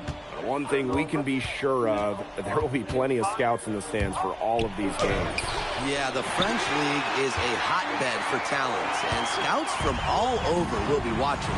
There's a chance several of these players make the jump to a bigger club, or even, dare I say, the NBA. To the paint. Peltier. It's hauled in by Paris. Pass to Portier. Now here's Elich. And misses. Up top, Marchand. He's covered by Ahern. And a Chauvet missing. Yeah, you look at him, you watch him, and you notice his mechanics are totally out of whack. He's lost all feel for his shot. And you can tell that just by looking at his numbers. Nothing going down for him right now. Boy. Now here's Chauvet. Back to Marks. And the jam by Marks. Showing just how explosive he can be. Marks with the hammer. Misses the layup. Just a little over 90 seconds gone in the third quarter. Good, and Marchand gets the assist. What a shot by Marks. That's a tough one to judge, and he nailed it. Pass to man. Dumas on the wing. Down low. And that one is stuffed right through. Boy, oh boy, to be young again. Makes you nostalgic, does it? Brings a tear to my eye. Yeah, Tim, well, you can never throw it down like that, but it looks fun, doesn't it? And trust me, if you need to learn how, I can teach you some lessons after this game. It's a one-man show out there, guys. Looks like he's willing to handle all the offensive duties for them. And he converts the layup. He's been a bright spot for them. He's had a very efficient offensive performance. And who knows how much bigger the lead would be if it wasn't for his shooting. Yeah, he's kept them in it. Now here's Marks. He's got 12. Here's Marchand. He lets the block. Well, there's Bogey bogging down the offensive attack with that block. And Nanterre making a change here.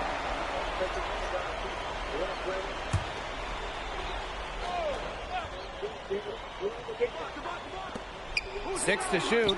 Here's Peltier. And once again off the mark by Nanterre. Paris trailing. Pass to Dumas. Inside. Snatched away. Now here's Marchand. Zadirko defending. And it's Gerard missing. One item that stood out is their ball movement. Things are definitely clicking, and more importantly, it's tough to defend. Back to Zadirko. And here's Ahern. To the middle. And he throws it down with one hand. so easy into the air. The hang time, MP, making it look effortless. To put up another 66.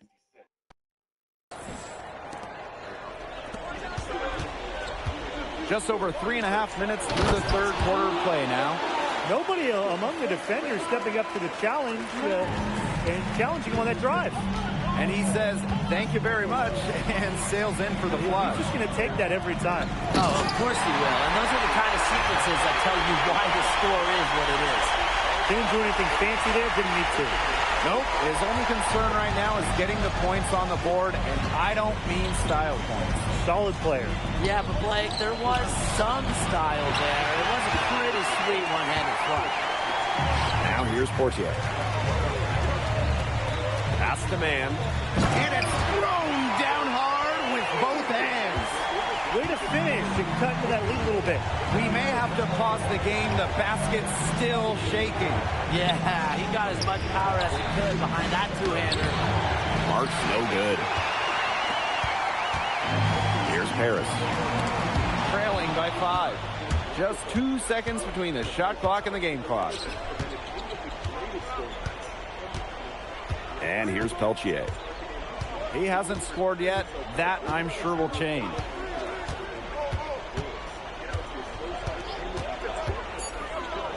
Pass to Girard. The three-pointer off the mark. And as we end the third quarter, a great game. Both teams playing well. And Terra lead out in front. Leading by 5. And we're coming right back. Be sure to stay with us as we get set for the fourth quarter. I've never seen the bench primed him for a performance like this. And we welcome you back to Paris. The two teams are all set as we get this fourth quarter going. Both teams changing it up here.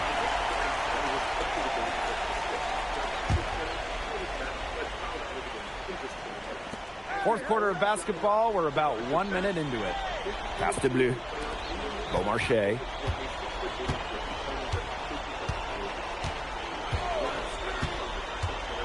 To the inside.